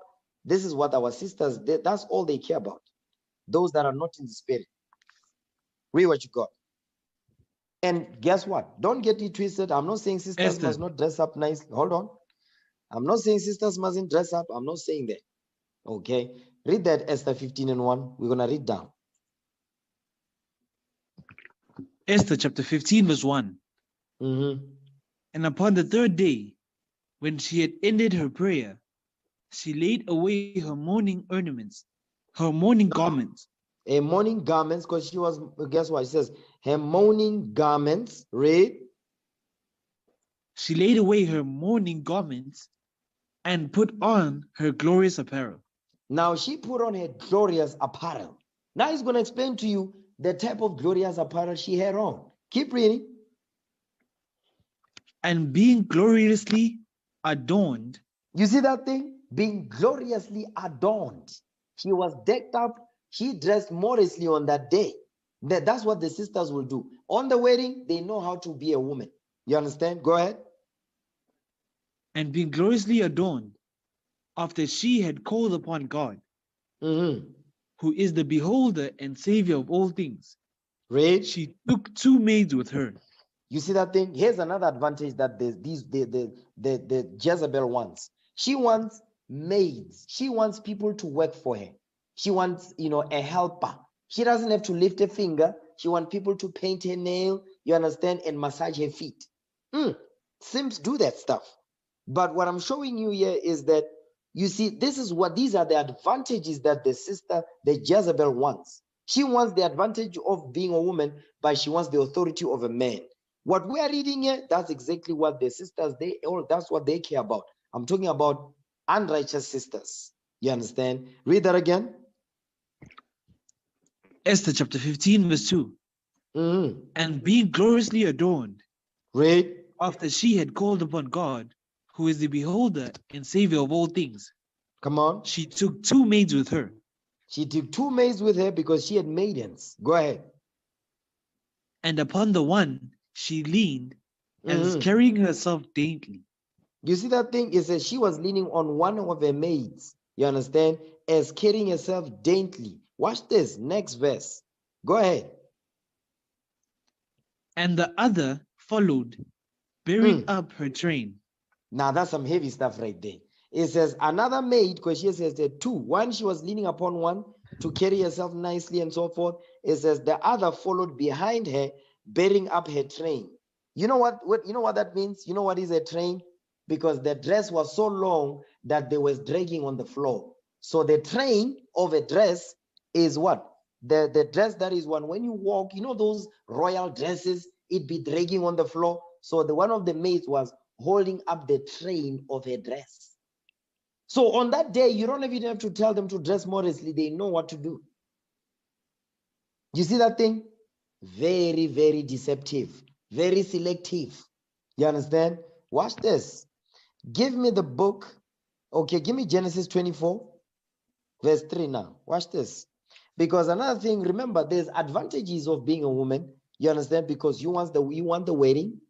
And the wedding comes with what? The wedding comes with the feast. You understand? Gifts, presents, and so forth. And guess what? It comes with what? It comes with the things, the gifts. The wedding will come with the dress, will come with the things, that the changeable suits of apparel on that day. That's why you see when you look at these weddings, there'll be what? The bride will have the maid of honor, the maids of honor. They'll be changing every now and again, with dressing differently. They've got changeable suits of apparel on that day. You understand? Guess what? There's also gifts that are given on that day. Give me that in Genesis 24, verse 3. Watch this. Genesis chapter 24, verse 3. Now, this is our forefather Abraham sending his servant to go and look for a wife for Isaac. Watch this. Our forefather, grandfather. Read that. Genesis chapter 24, verse 3. And I will make thee swear by the Lord, the God of heaven, and the God of the earth, that thou shalt not take a wife unto my son of the daughters of the Canaanites, among whom I dwell. Okay, come on. So he said, listen, don't get a wife of the Canaanites. I don't want that. Okay, go ahead. For my son. Read. But thou shalt go unto my country and to my kindred, and take a wife unto my son Isaac. So he says, but you must go to my country and to my kindred, meaning my people, and take a wife unto my son Isaac. Okay, so now this is now, because the men control marriage. Men, we control marriage. Men, we control access to marriage. That's what we're seeing here. The man is the one that decides to marry you, not the other way around. So we control access to marriage. You understand? The honor of marriage comes through the man, not the woman. Watch this. Now give me Genesis 24, verse 30. Because now the servant has traveled. He has gone to seek a wife for Isaac, for his master. Okay, watch this. Read verse 30 now. Genesis chapter 24, verse 30. And it came to pass, when he saw the earring and the bracelets upon his sister's hands, and when he heard the words of Rebekah his sister, saying, Thus spake a man unto me, that he came unto the man, and behold, he stood by the camels at the well. So now this woman, it says we did what? Read that part again.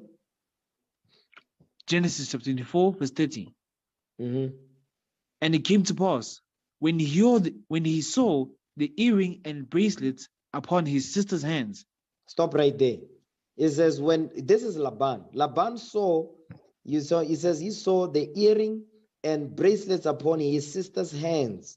Who gave them that? Jump up to verse 22. Read that. Genesis chapter 24, verse 22. Read.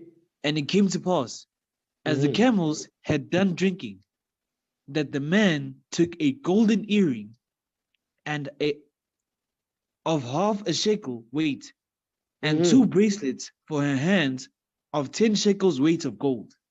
You see that thing? So she took the servant took that, he took that, the golden earrings, you understand, and the bracelet, and gave to Rebekah. Now jump down to verse 30 again. Now these are gifts. Remember, this man is coming to seek for a wife for Isaac, our forefather. Okay, read verse 30 now. Verse 30. And it came to pass, when he saw the earring and the bracelets upon his sister's hands. Read.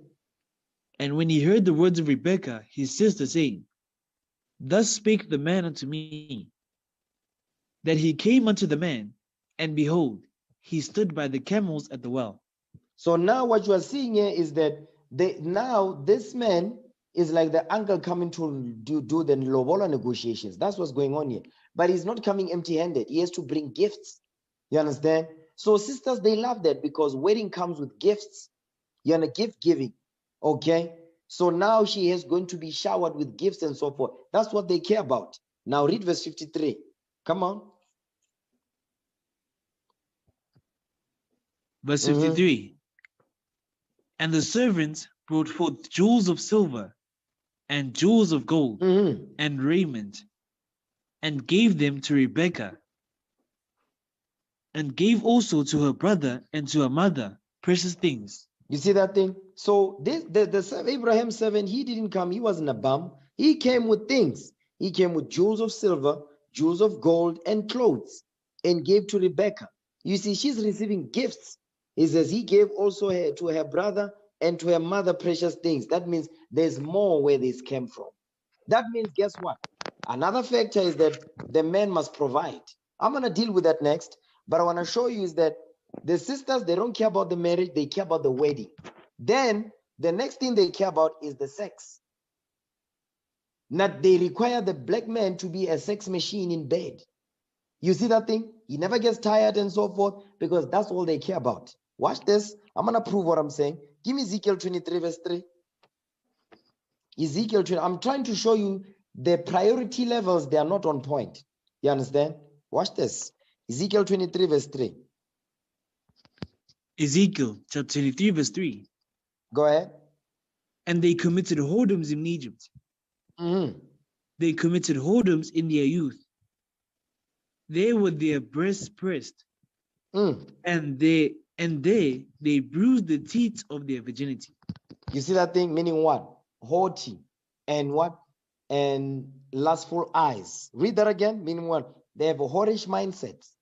That's why you see all these, especially celebrities, not even celebrities. You see the normal black women in the community, that's what they do. They care about the wedding and they care about sex and how they look. They must always be over-sexualized, the way they dress. Men must be looking at their bums, their cleavages and all that. That's all they care about. You understand? Hold this, give me Isaiah 3, verse 16. Because Isaiah talked about that thing. Okay? Isaiah chapter 3, verse 16. Isaiah chapter 3, verse 16. Go ahead. Moreover, the Lord saith, because the daughters of Zion are haughty. They are haughty, meaning they are proud. Read. And walk with stretched forth necks. They want the authority of a man because they are stubborn. You can't tell them nothing. Read. And wanton eyes. That's it right there. And wanton eyes. That's why in Ezekiel it says, and they committed whoredoms in Egypt. They committed whoredoms in their youth. That's why they be having sex. Sisters, why aren't you married? No, I'm still young. I'm still young. I still want to live my life. You see, they are committing what? Whoredoms in their youth. So by the time she gets married, that thing is huge, like a parachute. You understand? So now it says, they were their breast pressed in their youth, because they are having sex at a young age. It says, and there they bruised the teeth of their virginity. Now they are no longer virgins now. You understand? Because I'm trying to live my life. No, I'm still young. I don't want to get married. So which means you want men to abuse you, your box. You want men to abuse a vagina. So now it's time to get married. The thing is tired because all these men that you've been dealing with. You understand? That's why it says wanton eyes. Because why? Sex is on their mind. The wedding and sex. And how they get the sex? By the way they dress, how they what? The only thing that they care about is what's between their legs. They don't care about nothing else. They have nothing else to offer. You understand that? So that's what Isaiah is explaining here. You understand? Keep going. Isaiah 3. Wanton eyes. Read. Walking and mincing as they go. And making a tinkling with their feet. Making a tinkling with their feet. I guess they used to wear ankle braces. So they used to make a tinkling noise. So that what? You get their attention. You see that thing? So they do things for attention. They do things to be seen of men. Wanton eyes, walking and mincing as they go, and making a tinkling with their feet. They want the attention of men. Even when they are married, they still seek attention from other men. You can't make it up. You understand? Watch this. Now, go back. Now give me Ezekiel 23 verse 3 again. Okay.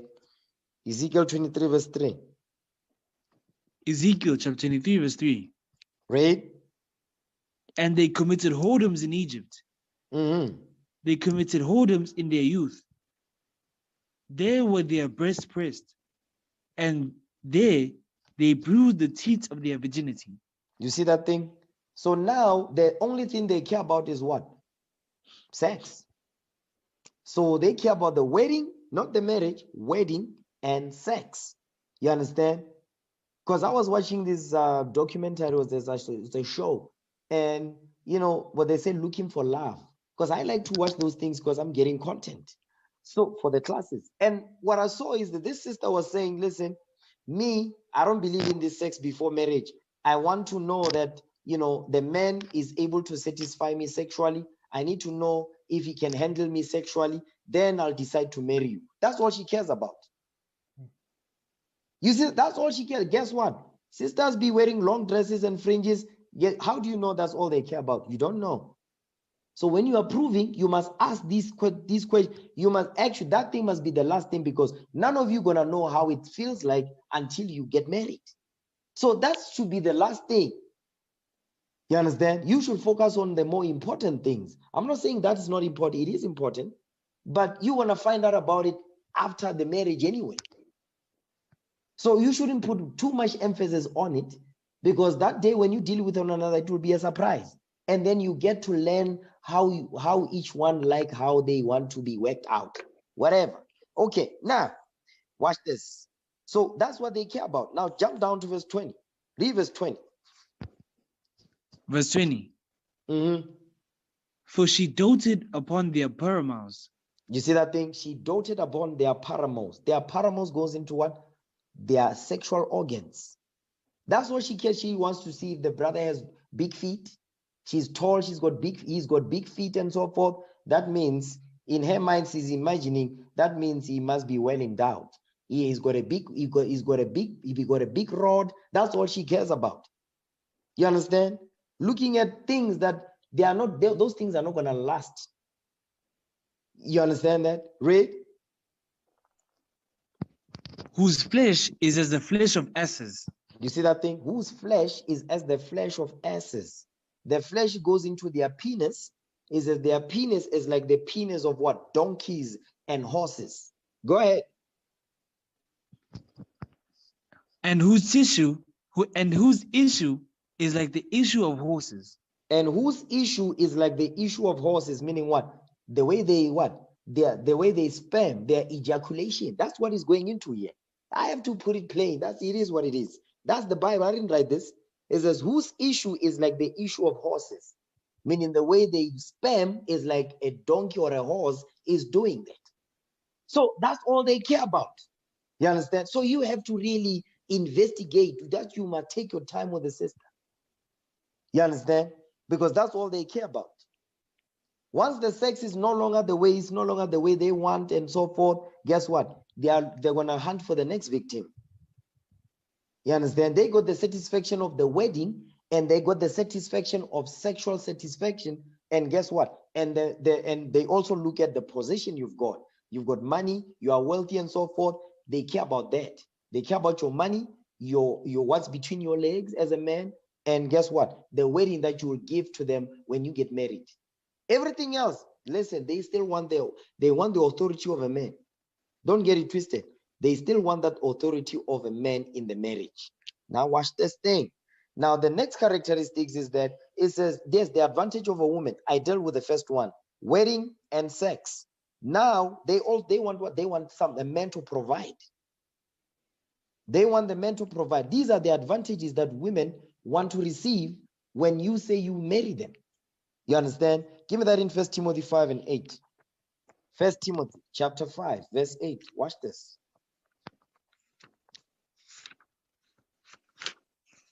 1 Timothy chapter 5, verse 8. Go ahead.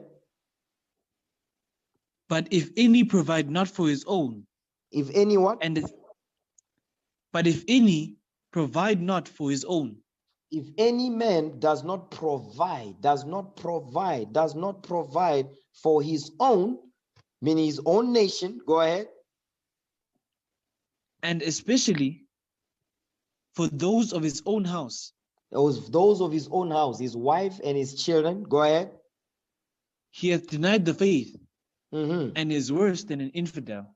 You see, you have denied the faith. You've denied the faith in Christ.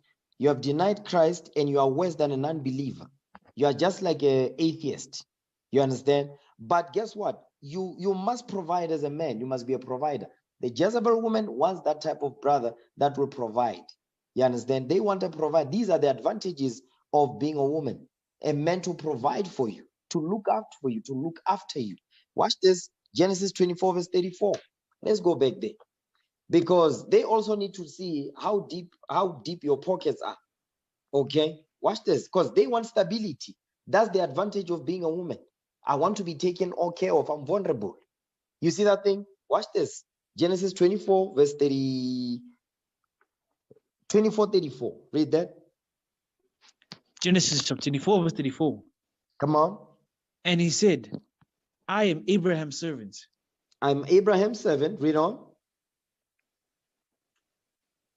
And the Lord has blessed my master greatly. You see that part right there? Remember, this is Abraham's servant that was sent to Rebekah, to Laban, to Rebekah's family, so that he can get a wife for our forefather Isaac. So it says, and the Lord had blessed my master greatly. That means this man is wealthy. He's got wealth. Go ahead. And he is become great. Mm-hmm. And he hath given him flocks. The him is Isaac, our forefather. The him is Isaac, our forefather. He says, Abraham has given our forefather, which is our grandfather Isaac, flocks. Read. And he had given him flocks and herds. Read. And silver and gold. Come on. And menservants and maidservants. Come on. And camels and asses. You see that thing? That means our forefather Isaac is what? Rich. You understand? He's got wealth. He's wealthy. Go ahead. Verse 35. Come on. And Sarah, my sister's wife, bare a son to my master when she was old. Read. And unto him he hath given all that he hath.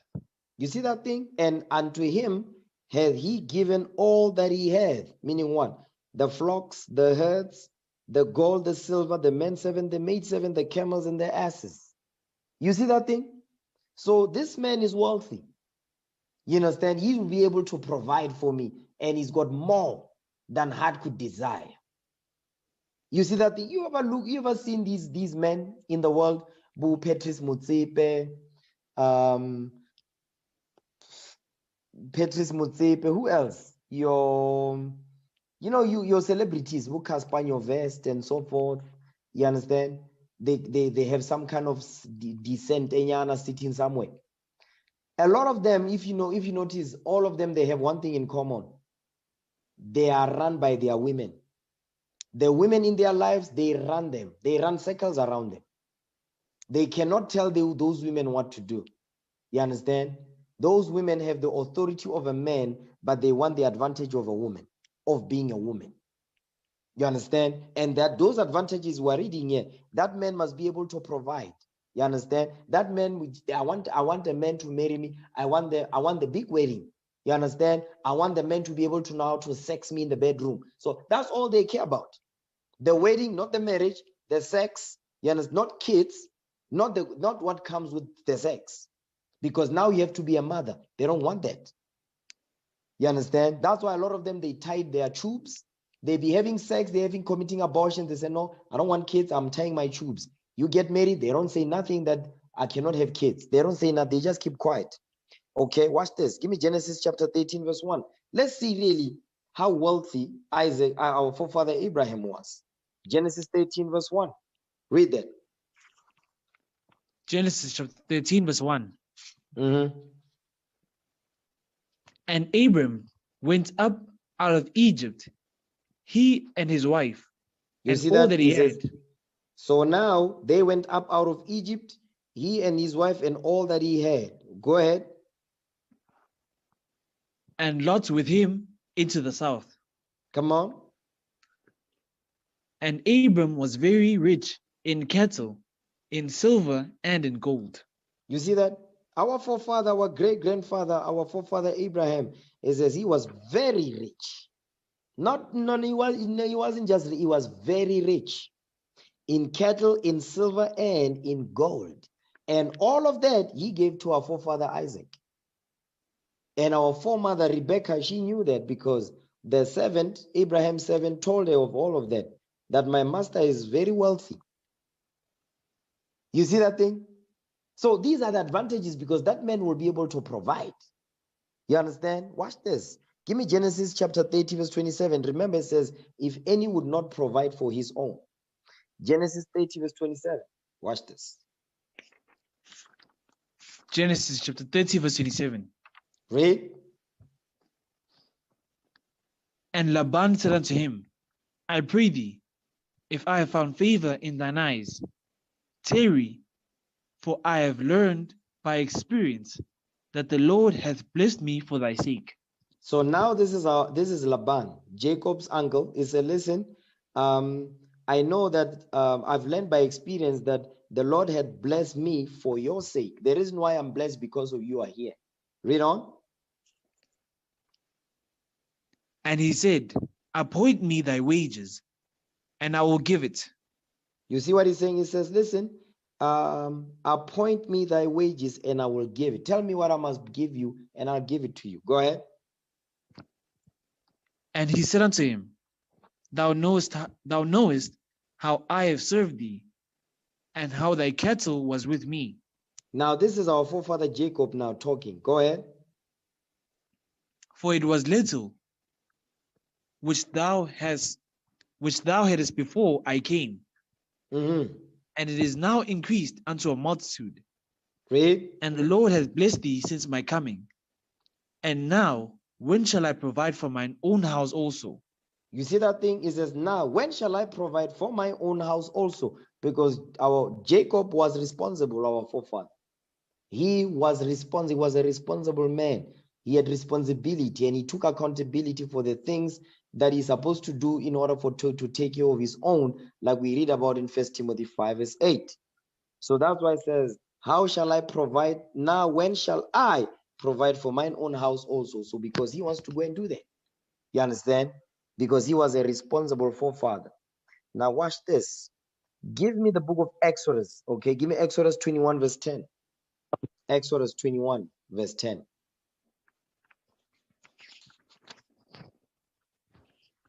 Exodus chapter 21, verse 10. Read. If he take him another wife, her food, her raiment, and her duty of marriage, shall he not diminish? You see that thing? This goes into taking another wife, but it also goes into you having a wife. It says her food, her raiment, meaning what? You must take care of her, food on the table, her raiment, meaning clothes, and her duty of marriage, that goes into sex and so forth. Okay, shall he not diminish? So that means all these things must be provided for to this woman and provided for her. You understand? Read the next verse. Watch this. These are all the advantages that the woman will receive when she gets married. Go ahead. Verse 11. And if he do not these three unto her, then shall she go out free without money. You see that part right there? It says, and if he do not these three unto her, then he says, then shall she go out free without money. Meaning what? She has a right to leave. You see that part right there? And guess what? Our sisters, that's the advantage they use the most. If they are no longer happy, they'll come up with all sorts of excuses just to leave, because now all the things that they wanted, they now have. That's why a lot of them, 84% of the black women, the 84% of marriages that get dissolved is because the main culprit that is initiating these divorces is the black woman. And when they leave the marriage, they leave with half the estate of the brother. That's the advantage. That's why a lot of them, they've been married multiple times. When you look at the stuff they have, is the things that they got from their marriages. Because it was not about marriage. It's about the wedding and being sexed and all of that. And after, look at what that woman did. What's that woman? Black Coffee's ex-wife? Mbali something, right? Is that what she called? Mbali something. You see what she's doing? She just wants all these exuberant amounts of money from Black Coffee.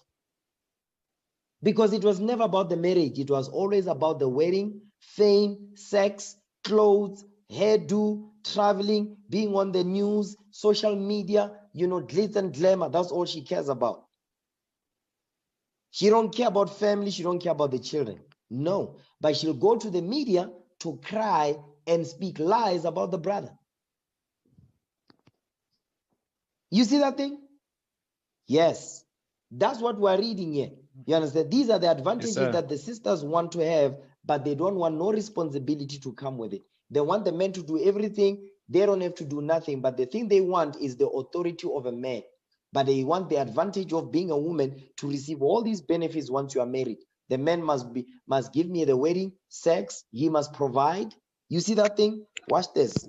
Give me the book of Judith, because I want to show you our foremother. You understand? She was married until her husband died. But I want to show you the advantages that she had while her husband was still alive and after her husband died. Watch this. Judith chapter 8, verse 1.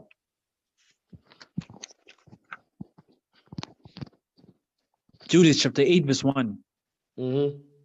Now at that time, Judith heard thereof, which was the daughter of Merari, the son of Ox, the son of Joseph, the son of Oziel, the son of Elseah, the son of Ananias, the son of Asatho, the son of Eliu, the son of Eliab, the son of Nathaniel, the son of Samuel, the son of Salasadai, the son of Israel. So now this is our foremother Judith. They are showing the father that she comes from. You understand? Now watch the next verse. Read verse 2. Verse 2. And Manasseh was her husband, of her tribe and kindred, who died in the barley harvest. So now Manasseh was her husband and he died in the barley harvest. Next verse. So now one of the advantage that she had was that she had a hedge over her. So she was not spoiled. You understand? Now next, read the next verse. Watch this. Verse 3. For as he stood overseeing them that bound sheaves in the field. You see that thing? So he was what? He owned businesses. He had lands. You understand? He had lands. He had farms. So he had workers, manservant and maidservant. That's why it says, for as he stood overseeing them that bound sheaves in the field. You see that thing? Go ahead. The heat came upon his head, and he fell on his bed and died in the city of Bethulia. And they buried him with his fathers in the field between Dothaim and Balaam.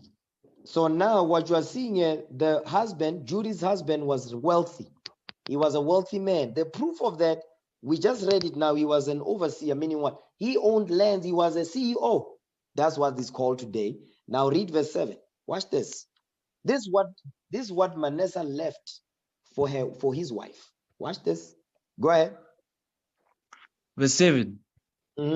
She was also of a goodly countenance, and very beautiful to behold. Meaning she was bad to the bone. Go ahead. And her husband Manasseh left her gold. You see what Manasseh, you see our forefather Manasseh? This is what he left for his wife. It says, and her husband Manasseh left her gold. That means he had mines. Because where do you get the gold from? So not only did he own farms, he owned mines too. Go ahead. Had left her gold and silver, platinum, read. And men servants. So she had men servants, maid servants, read. And cattle, and lands. And lands, plural. You understand? Lands and cattle and lands. Read. And she remained upon them. So guess what? Hold on, wait. And she remained upon, meaning she owned all of that. She owned everything that Manasseh, her husband, owned. Because now after he passed, everything that he had belonged to Judith. The gold, the silver, the lands, the cattle, you understand? She owned all of that. So these are the advantages of being a woman. The inheritance that you will receive from your husband, because when the things that he's got, you benefit from the things that he's got. Because he's a provider. Okay, watch this. Now jump down to verse 10. Verse 10. Mm-hmm.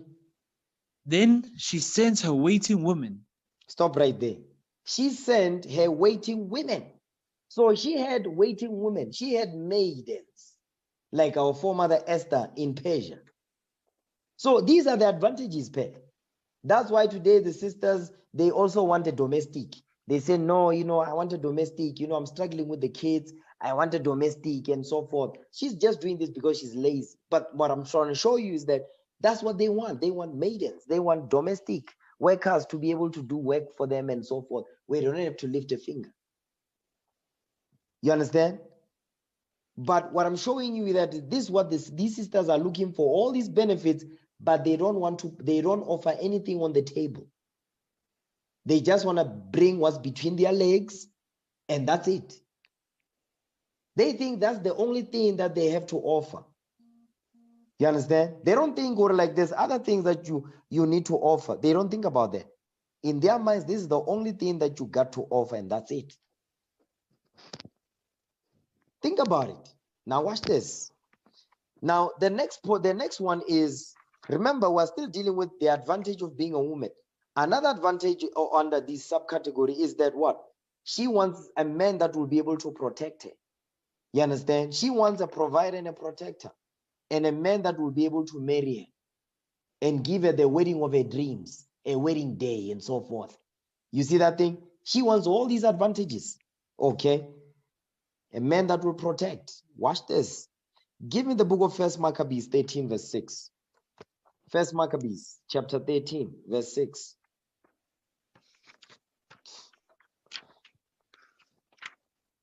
This is during the time of our forefather Simon.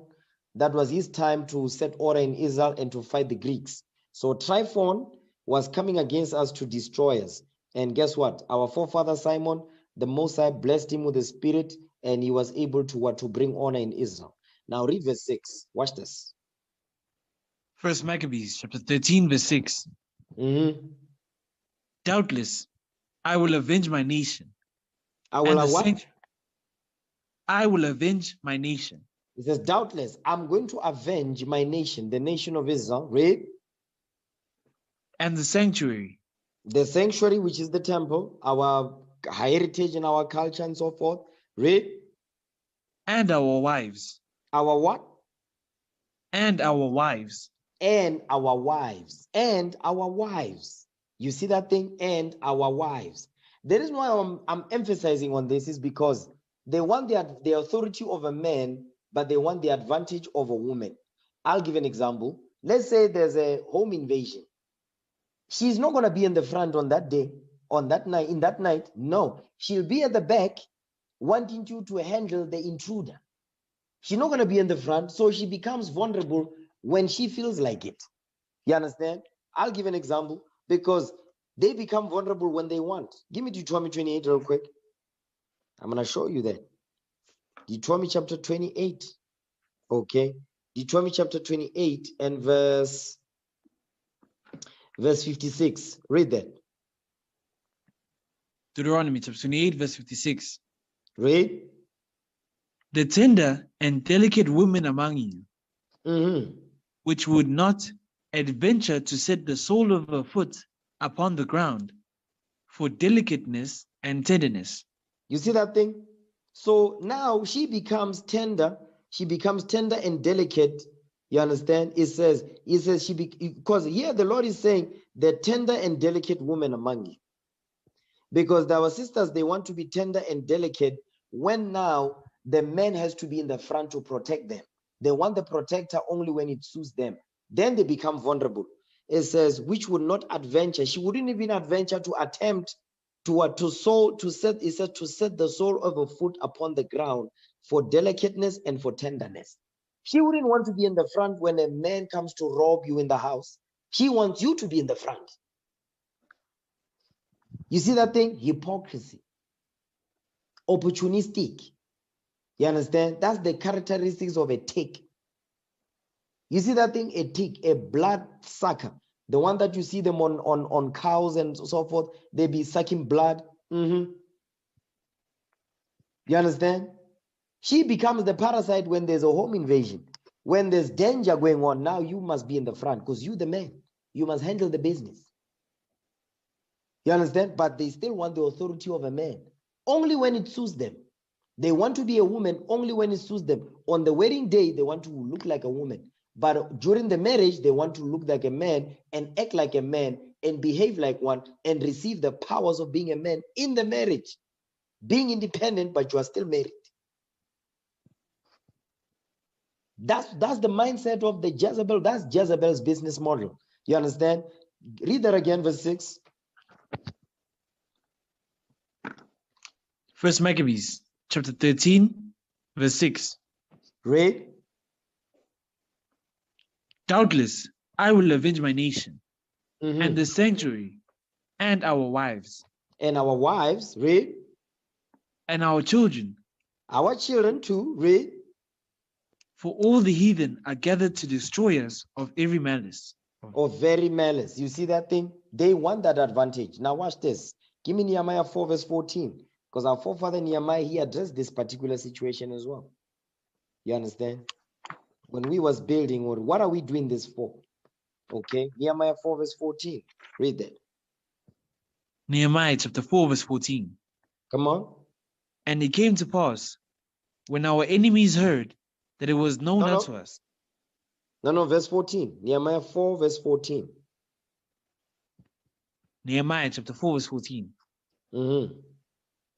And I looked and rose up and said unto the nobles and to the rulers and to the rest of the people, be not ye afraid of them.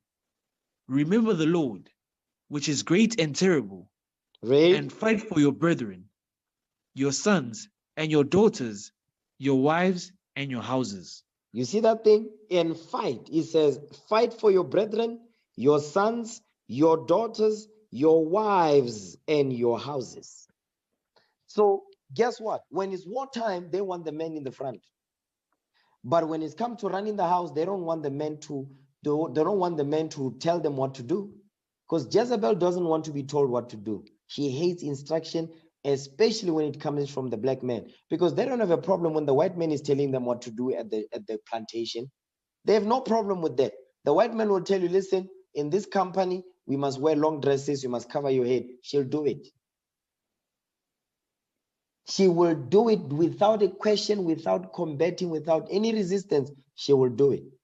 But when she gets off work, she'll go to the cassis, to that guy, that brother's parlor shop. She'll be wearing with her cleavage out, with her thighs out, because she'll rather respect the white man and disrespect the black man. And she don't give a damn about that if she's disrespecting her black man.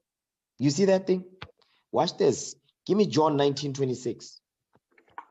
John 19. This is when Christ was crucified. Okay, when Christ died, this is what he said when he was about to give up the ghost. This is what he said to John. Okay, read that. John 19:26. John chapter 19 verse 26. Go ahead. When Jesus therefore saw his mother and the disciple standing by, and the disciple standing by, whom he loved, he said unto his mother, Woman, behold thy son.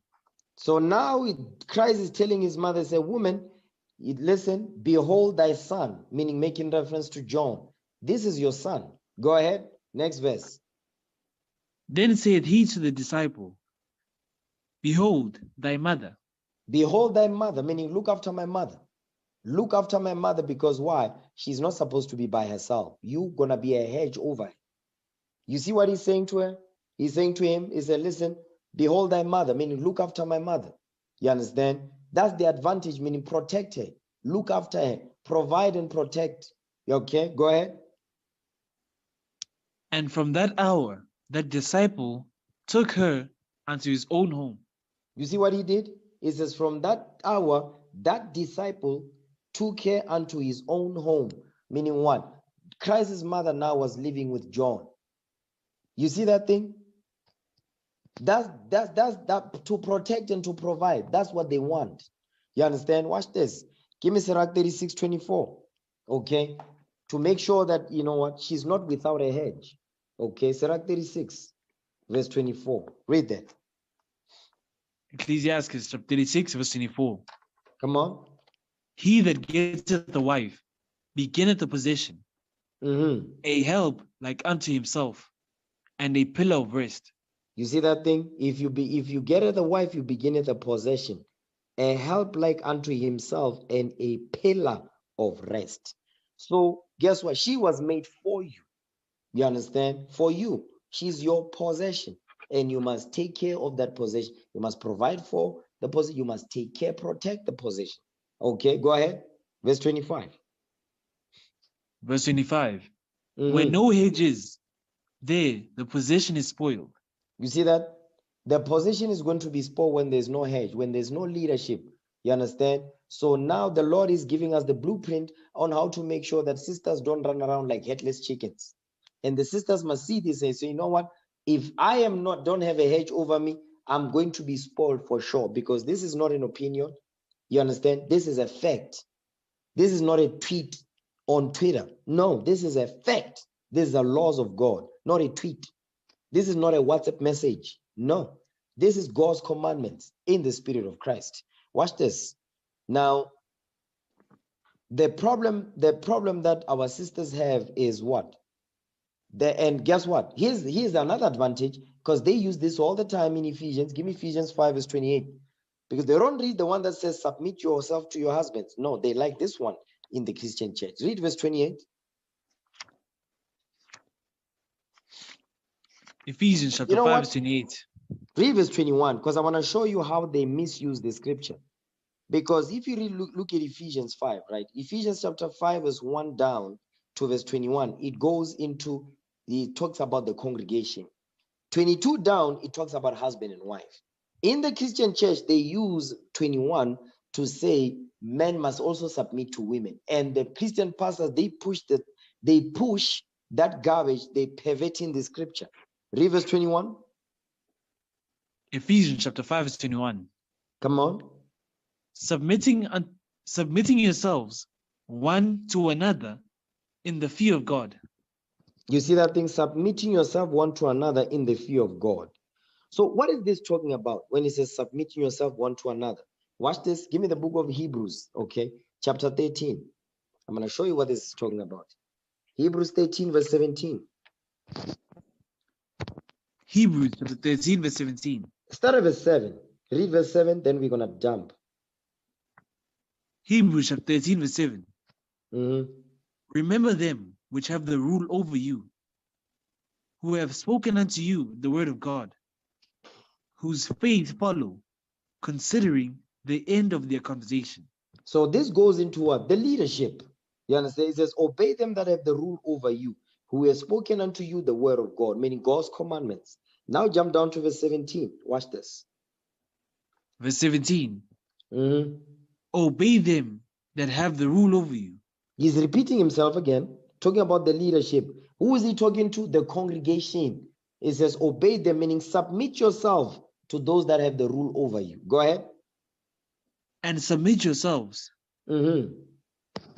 For they watch for your souls. For they watch for your souls, read.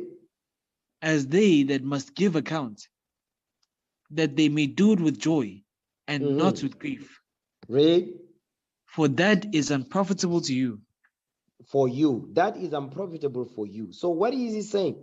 So when he says, submit yourself one to another in the fear of God, is submit to the leadership. That's what he's talking about. He's not talking about that why men must submit themselves to their wives. That's not in the Bible. But in the Christian church, that's what they use. And some sisters, they are still in that Christian mindset. That's why it's very hard for some sisters in the camp to follow simple instructions and to follow instruction, command. Because why? They are still walking around with fringes and a bottle of blue, long dresses, but they still in that Christianity mindset, that witchcraft called Christianity. You understand? Go back to Ephesians 5, verse 21 again. Ephesians chapter 5, verse 21. Submitting yourselves one to another in the fear of God. Jump up to verse 1 now.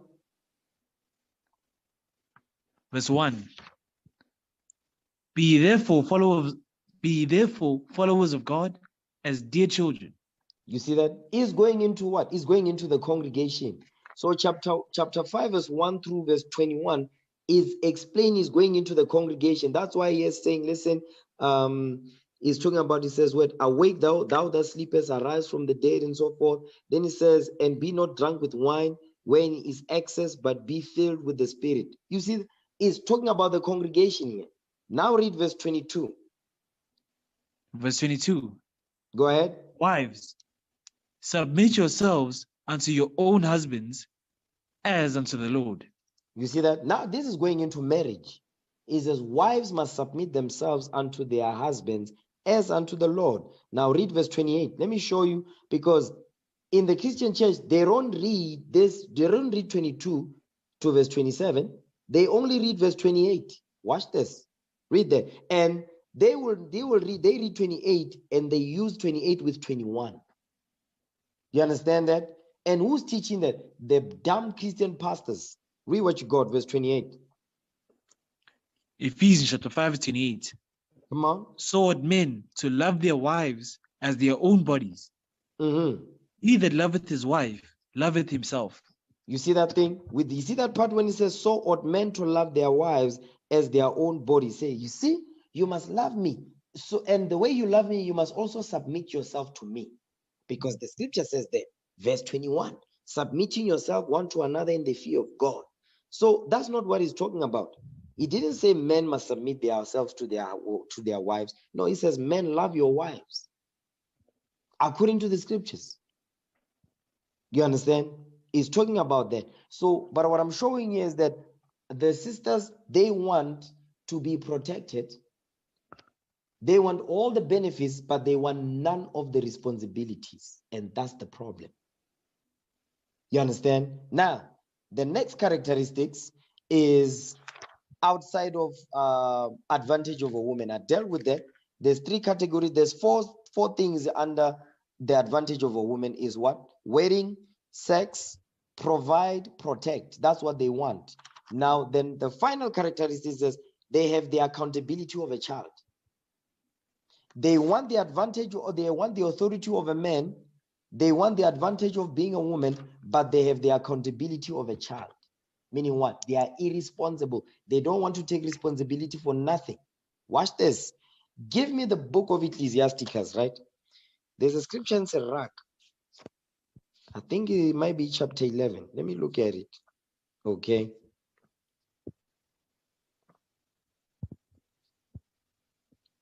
Excuse me.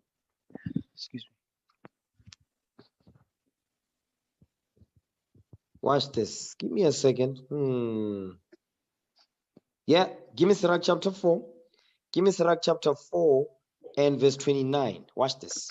Because they are always demanding. The sisters are always demanding. They always want men to give. But when it's time for them to return the favor, to be able to be responsible, to be held accountable, they are nowhere to be found. They will respond to you with excuses. You understand? Watch this. Sirach chapter 4 verse 29. Come on. Ecclesiastes chapter 4 verse 29. Read. Be not hasty in thy tongue, and in thy deeds slack and remiss. Because they are so quick with their mouth. That's why they like to run their big black mouth. And in their deeds, they slack and remiss. When it's time for them to take responsibility and accountability, guess what?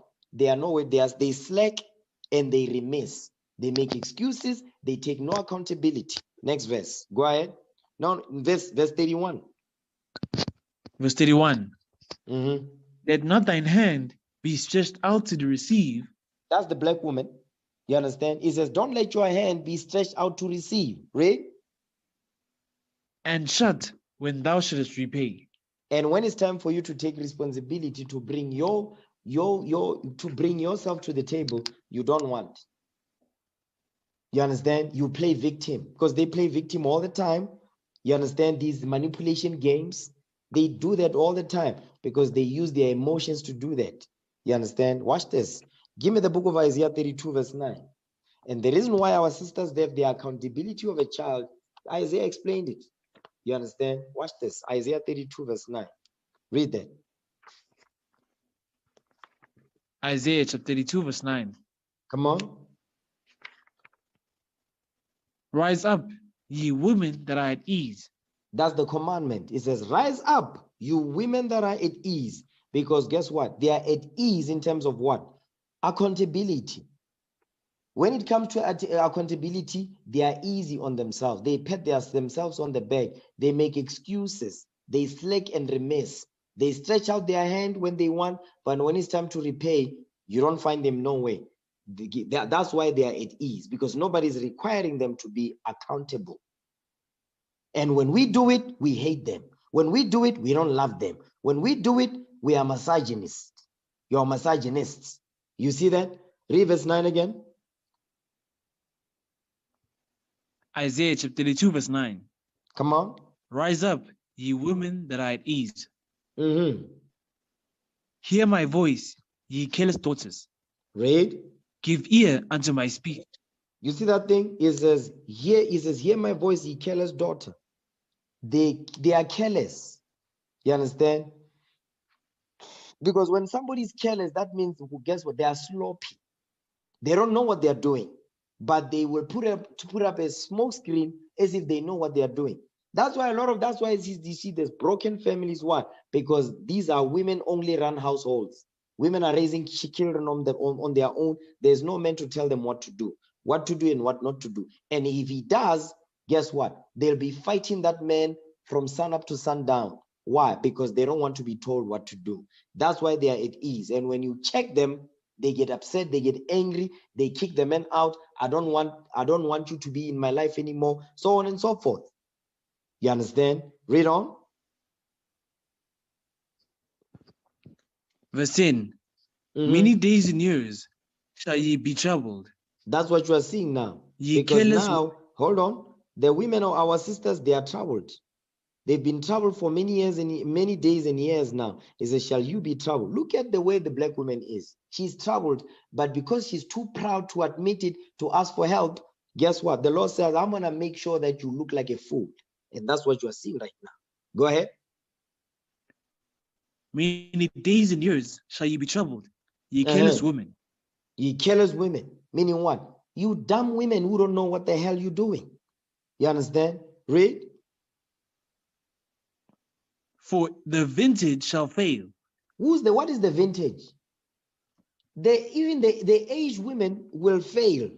The aged women are failing today because they don't teach these young girls how to be women, how to be submissive. And if they do, these young girls they don't want to hear nothing. They block their ears, they wear pants, they understand, they shake their bums, they have sex. They pop babies, they don't give it like there's no tomorrow. The vintage shall fail. Read. The gathering shall not come. Nobody gonna bother to gather the black women together to get them in order. But guess what? We are doing it. Those that the Lord will call in, they will come in. And when they do come in, they must apply. They mustn't be sitting here like they are in the Christian church. Next verse, come on.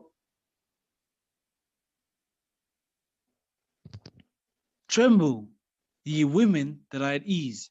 Now the Lord is repeating again. Troubled. He says, hold on. He says, tremble, ye women that are at ease. He's repeating it. One, he says, rise up. Then second, he says, tremble, meaning be afraid, be scared.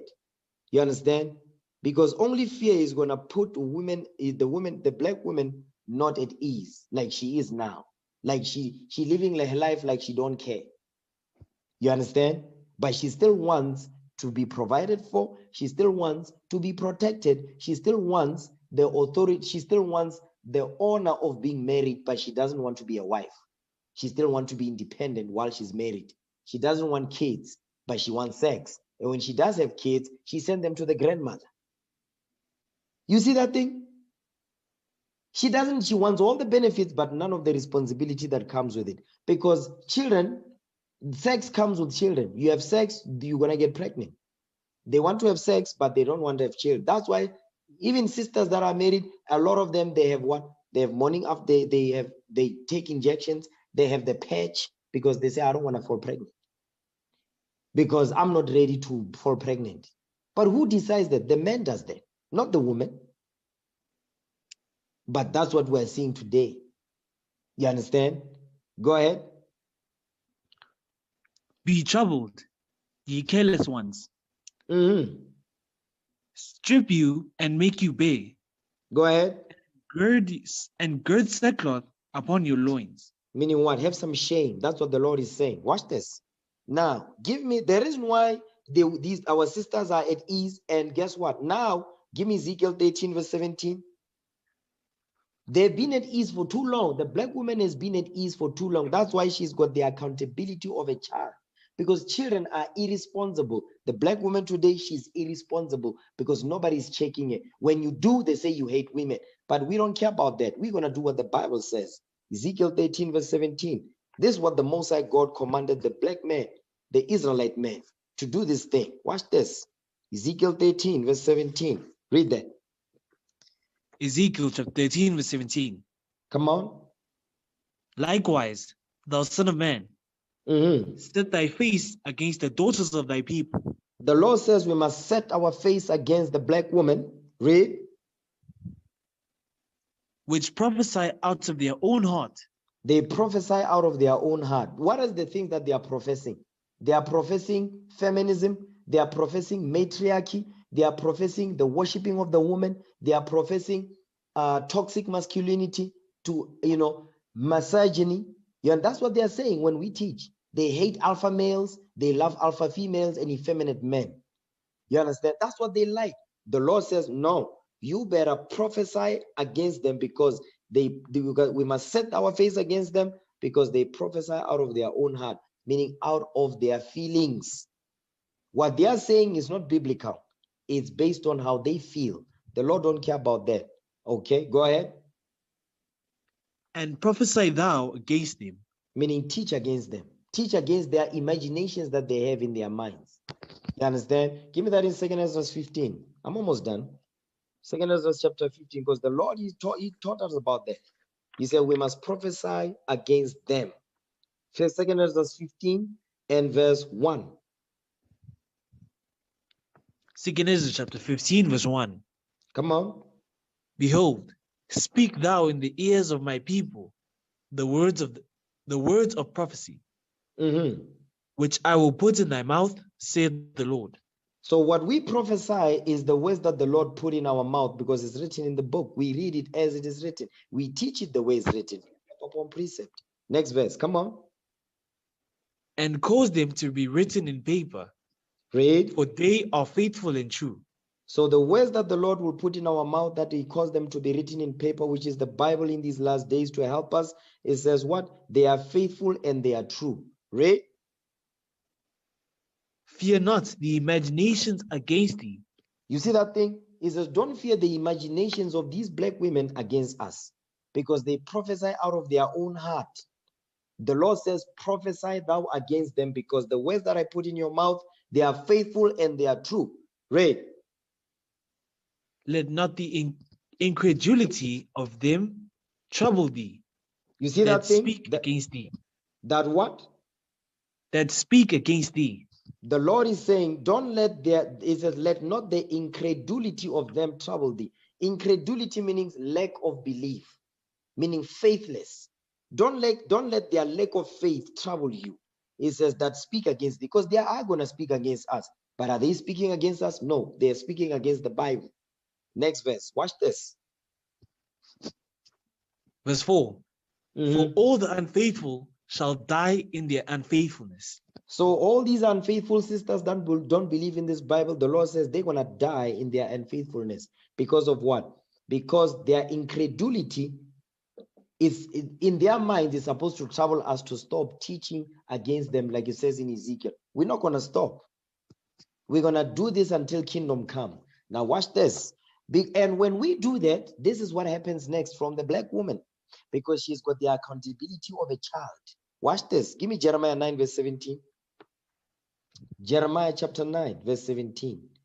You see, me when I see these, listen, that's when I pay even close attention to the things you are saying. Watch this. Jeremiah chapter 9 verse 17. Read what you got. Come on. Jeremiah chapter 9 verse 17. Read. Thus saith the Lord of hosts, consider ye and call for the mourning women. You see that part right there? It says call for the mourning women. So whenever you check the black women, the first thing that they do, they mourn. What does that mean? Keep reading. Read on. That they may come and send for cunning women, that they may come. You see that thing? It says, now it says the mourning women, then it says the cunning women. Meaning what? They are crafty. So the reason why they are, how they mourn, is a very cunning behavior. Watch the next verse. Go ahead. Verse 18.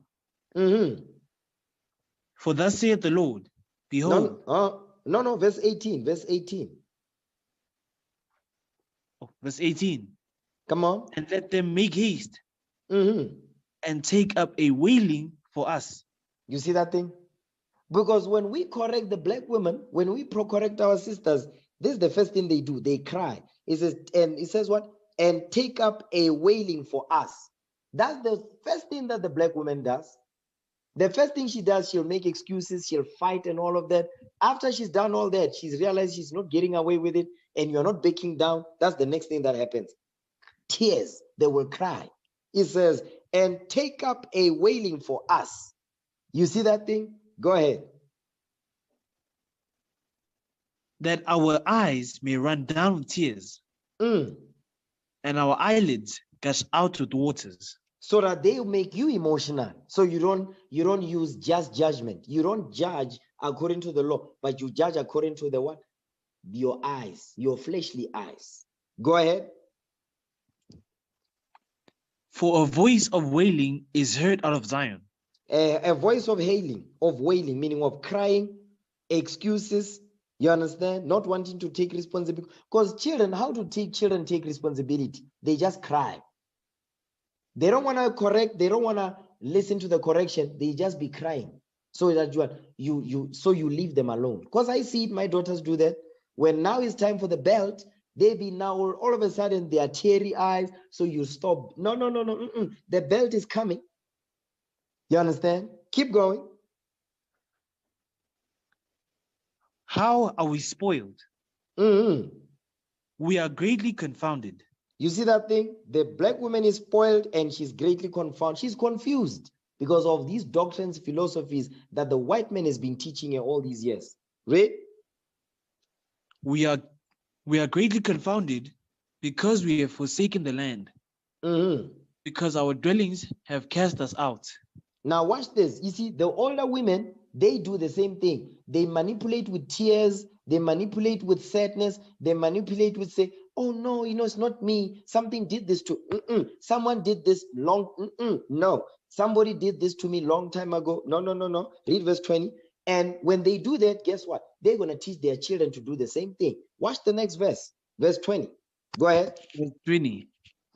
Yet hear the word of the Lord, O ye women, and let your ear receive the word of his mouth. Meaning the Bible, the law. Read. And teach your daughters wailing. You see that thing? They teaching their children to also use the same manipulative games to do what? Not to take accountability and responsibility for their actions or inactions. Read. And everyone her neighbor lamentation. And everyone her neighbor lamentation. So now they be teaching all these kids to also do the same. Because I saw when we were teaching in Pretoria, Macedon, guess what was going on? A young daughter, a small child, maybe 13 years old, she was part of that political Christian organization. What a confused group. Guess what? The way she was reasoning like an old black woman who hates the Bible. She also hated the Bible just like the older women do. You understand? She was telling us we are teaching hate. We are teaching segregation. Where did she get that stuff from? 13-year-old, she's saying that stuff. And she rejected the call of Christ in the Bible. You understand? So guess what? They are teaching their daughters. That's why even these young girls, they are very aggressive. They are very masculine. 13-year-old already, they've got a masculine spirit on them. You understand? So they are raising monsters. Okay? And guess what? they have the accountability of a child, because a child, for it to be accountable, they just cry. That's what the black woman does. And if they don't cry, here's what they do. Give me Proverbs 15 verse 10.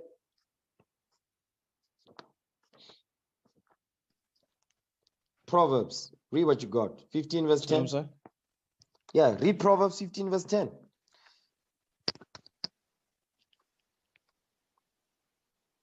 I can hear you. Proverbs 15 verse 10. Read that. Proverbs chapter 15 verse 10. Go ahead. Correction is grievous unto him that forsaketh the way, and he that hateth reproof shall die. That's what's going on. That's the black woman. It says correction is grievous unto him that forsaketh the way. Because you are trying to show them, sis, this is how you do things. This is what the scriptures say. This is how you must apply it. No. It's grievous. The correction is very hard for the black women to take correction because they've been at ease. That's why Isaiah said what he said. You understand? But Ezekiel said we must prophesy against them. We must not let their incredulity trouble us. You understand? We must teach them because these words are faithful and true. Watch this. Give me Proverbs 28 verse 5. Proverbs 28 verse 5. Come on. Evil men understand not judgment, but they that seek the Lord understand all things. Evil men, that goes into evil men, but is also going into the women as well. The women, they also applies to the women. Evil women understand not judge. They don't understand judgment. That's why when you correct the black woman, sis, you can't dress like that. The Bible says this. Sis, you cannot be having sex, sleeping around when you are not married, because it's breaking the commandments. Repent. You understand? Be a righteous sister. Dress modestly and so forth so you can get a husband. No, I still want to live my life. I don't see anything wrong with it. God looks at my heart. Evil women understand not judgment. You understand? They don't understand the judgment that the Lord has written. But the sister that will seek the Lord, she will understand, or okay, I'm wrong, I need to repent. Let's keep it moving. You understand? Jump down to verse 9. Verse 9. He that turneth away his ear from hearing the law, even his prayer shall be abomination. That's the black woman today. She don't want to hear. She will turn away her ear from hearing the law. They block their ears. He says even their prayer will be an abomination. But if you teach this to our sisters, they're going to say, not my Jesus. Me, I know my God. I know my God. That's not the God that's not my God. I know my God. You see that? So they're to hell with the God of the Bible. That's what they say. They believe in Caesar Borgia. Because Caesar Borgia tells them, God loves you no matter what. But you cannot find that in the scripts. You see that thing? So that's the mindset of our sisters. You understand? They want the authority of a man. They want the advantage of being a woman, but they have their accountability of a child. And that's what we have to work with. You understand? Jezebel are also like that. There's a next series that's coming for Jezebel, but I'm still dealing with the Jezebel demons. Okay. But I'm going to end the class right here. All praises to the Most High God. Let's break bread in the name of our Lord and Savior Jesus the Christ. Okay, for laying his life down for the 12 tribes of the nation of Israel. 1 Corinthians chapter 11 verse 23. For I received of the Lord that which also I delivered unto you, that the Lord Jesus, the same night in which he was betrayed, took bread. And when he had given thanks, he brake it and said, Take, eat. This is my body, which is broken for you. This do in remembrance of me. After the same manner also he took the cup when he had supped, saying, This cup is the New Testament in my blood. This do ye, as often as ye drink it, in remembrance of me. For as often as ye eat this bread and drink this cup, ye do show the Lord's death till he come. Wherefore, whosoever shall eat this bread and drink this cup of the Lord unworthily shall be guilty of the body and blood of the Lord. But let a man examine himself, and so let him eat of that bread and drink of that cup. For he that eateth and drinketh unworthily eateth and drinketh damnation to himself, not discerning the Lord's body. For this cause many are weak and sickly among you, and many sleep. In the name of our Lord and Savior Jesus Christ, we pray. Amen.